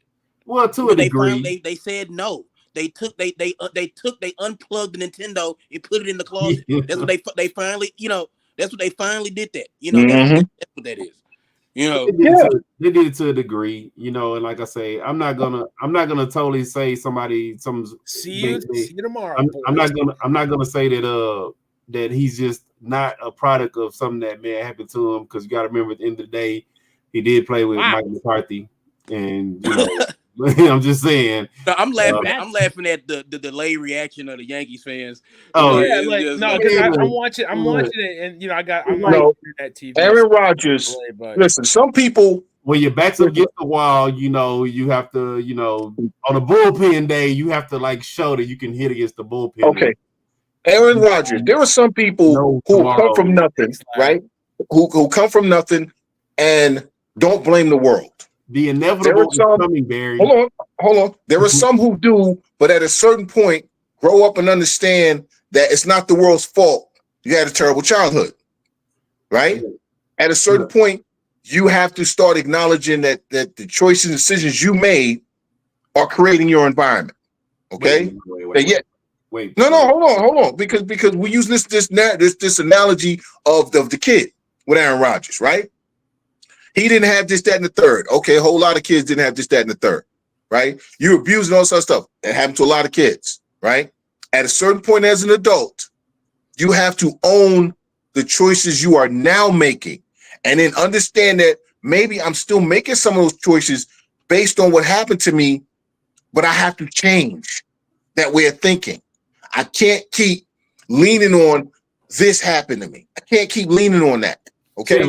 Because hold on, because I'm going somewhere with this. Because I'm grown now.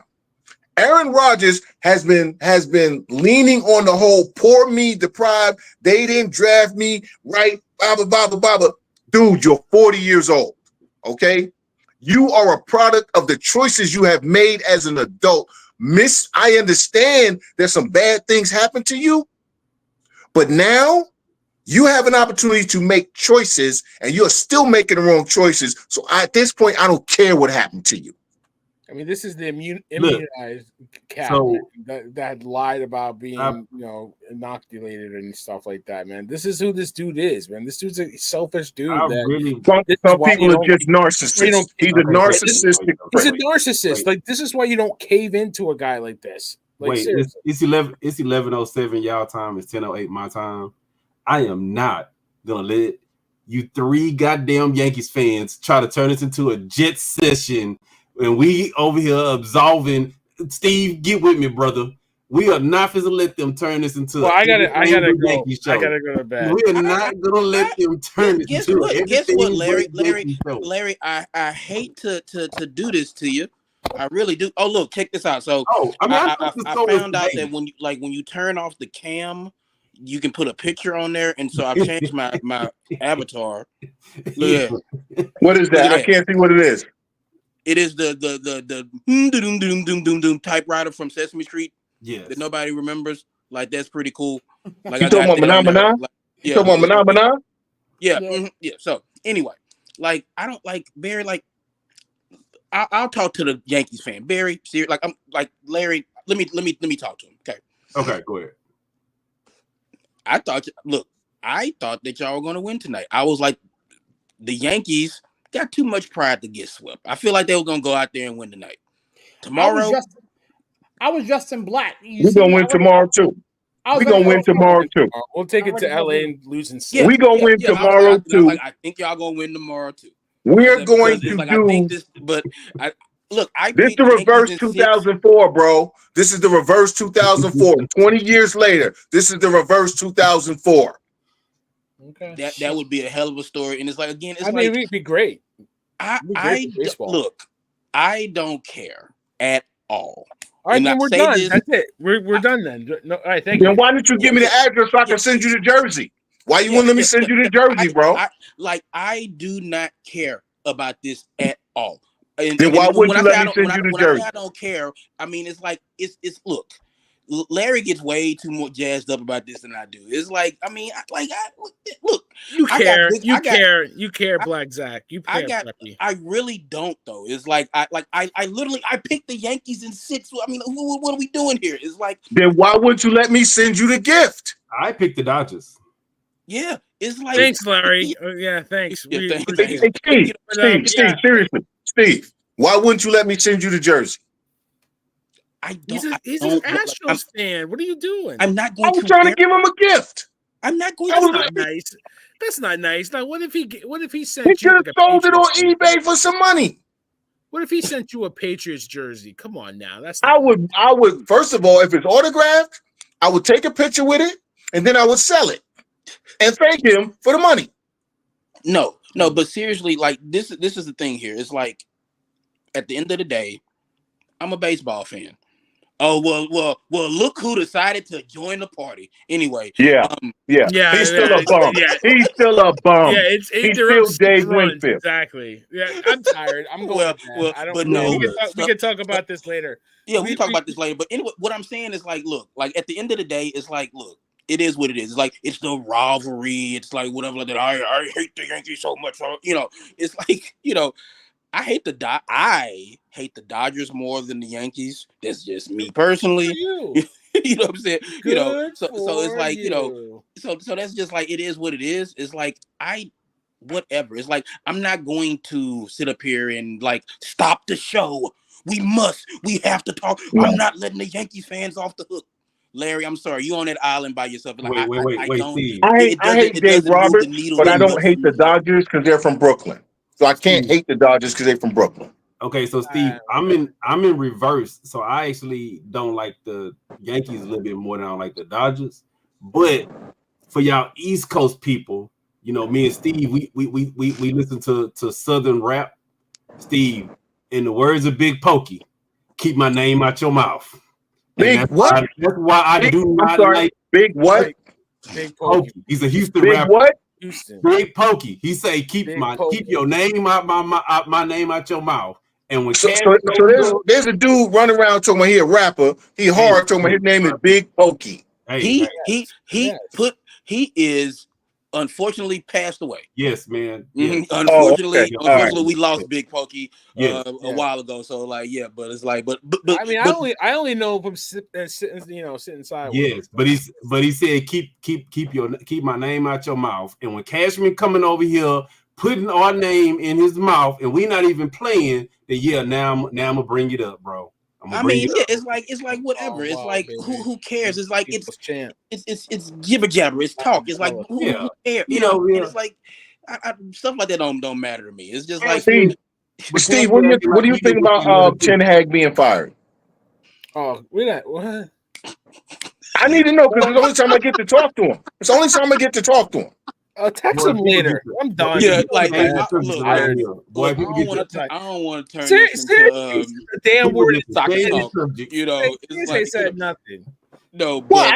but I get to ask him one question. Seriously though, I didn't. Did you see that just coming? woke up 2 hours ago. I'm tired. That's true. I did. That's true. I did. Yeah, man. And I'm gonna be up the rest of the night too.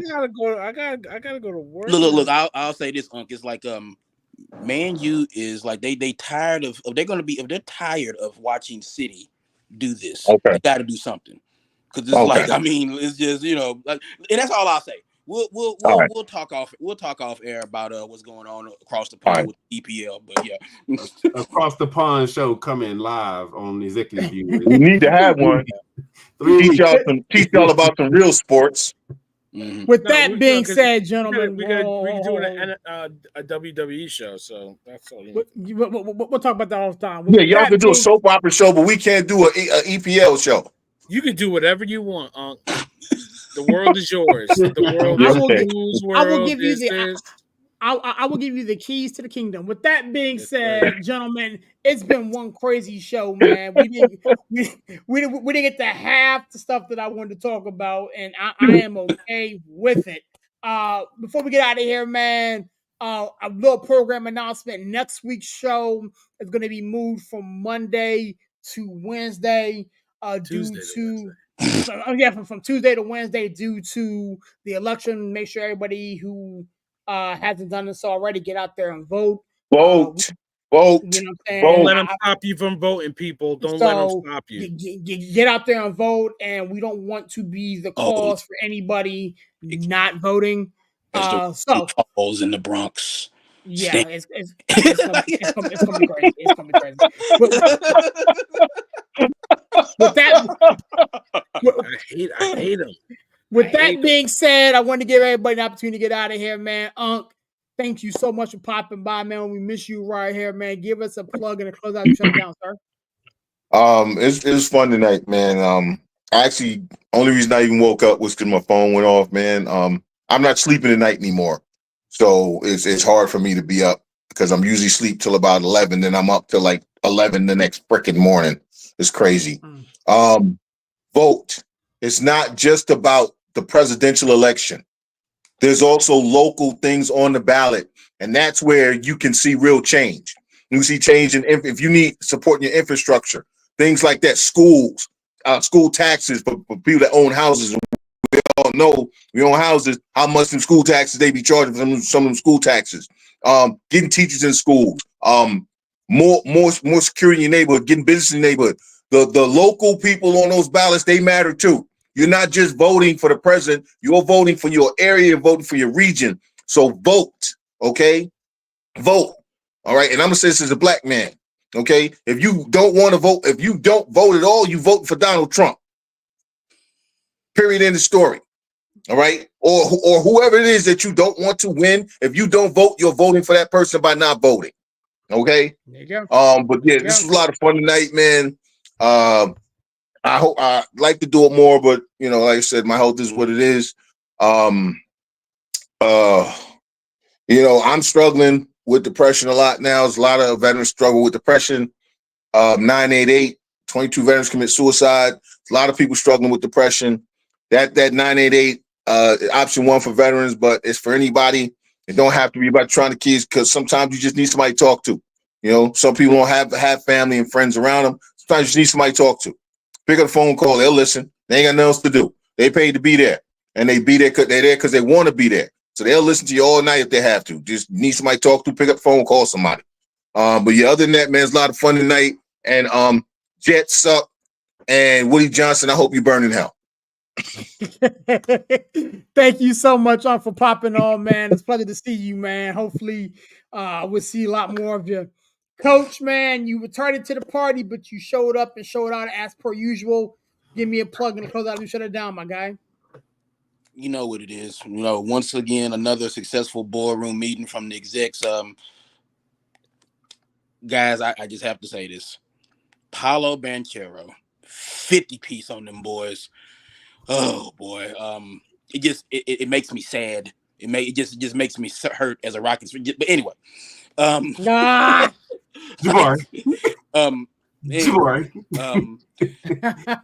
Yeah, anyway, big win in San Antonio though, but take that Sochan. But anyway, guys, everybody listening to me right now, it is important that if you see the link, share the link. We say it's not just something cool to say. You see the link, share the link. Tell people about the show. Dare I say, tell a friend to tell a friend about the anyway. I'll say, my normal closeout. Y'all know what it is. God is good all the time. Drink y'all water. Stay hydrated out there. Make sure water is life. And of course, get them dubs up. Wu-Tang is for the children. See y'all next Wednesday. Yes, Peace. Sir. Yes, sir. Yes, sir. Larry, you know what to do, my guy. Give me a plug in because I would shut it down, big homie. I feel like I've talked about the Jets more than I ever have in my entire lifetime. And I get, the distraction of talking about the Jets to absolve the to talk about the Yankees and Aaron Judge and all that. But next week, Wednesday, we will be talking about Aaron Judge and the Yankees. Anybody who's watching, don't think that, we letting them off the hook around here. I'm glad Unc popped in, glad Coach popped in. He really kind of going to set me to bed tonight, a little pissed because, Jabari's over here acting like a fake ass Kevin Durant, shooting threes all day and not rebounding to save his life. But we'll get to that on the Launchpad show. Like I always say, fellas, it's always been a pleasure. I love doing the executive view. Next week, everybody get out and vote. We got more big things popping. I'll even further go, kind of what Coach was saying. I was an insurance agent for years, and everybody know when you're an insurance agent, it's about networking. We're trying to build a network. So anybody that know me, they know what I do. They know I'm on the show. Anybody that come in contact with me, I'm sharing the show with them, and I tell them even if they don't like it, share it with a friend. Even if you only find certain parts of it interesting, check us out. Because we might get on that topic that you really want to hear about. But like I say, it's always been a pleasure, fellas. I'm out. All right, Big Larry. Cashman keep our name out of his mouth. Whatever. Be salty. Be salty. Villain, you know what to do, my guy. Give me a plug in the closet. Shut it down, big homie. Listen to the show. Share it. Everybody loves what we're doing. We're doing a lot of new shows. We're going to do that WWE show, Crown Jewel. We got people that want to jump on the show with us because they love what we're doing. We're going to make this thing big. I'm going to go to bed. I'm tired. Yankees in 7. I believe. Well, I tell you what, man. Thank you so much, Villain. I'm gonna keep it a bean with you. I'm gonna need Villain and Chandler's belief to help my unbelief. That's a biblical quote. You know what I'm saying? With that being said, man, it's been so fun kicking it with you guys here on another Executives View on a Tuesday. Thank you for everybody who shared the show. Thank you for everybody who popped on, popped off. We got a lot of things coming up, man. Next Monday night, Steelers show will be popping off with my father and a couple other people that you may be familiar with, some people that you may not be familiar with. I'm working on getting Odie Bagoody in here to kick it with us, man, and talk Steelers football as we are 6-2 on a bye week.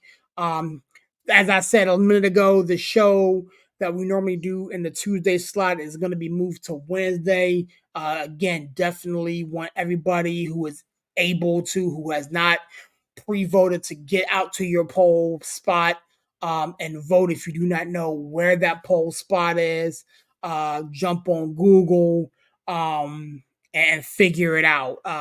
It is your right to do so. We here do not tell you who to vote for. We just tell you to get out there and get it done. With that being said, God bless. Catch you guys on the next one. Peace.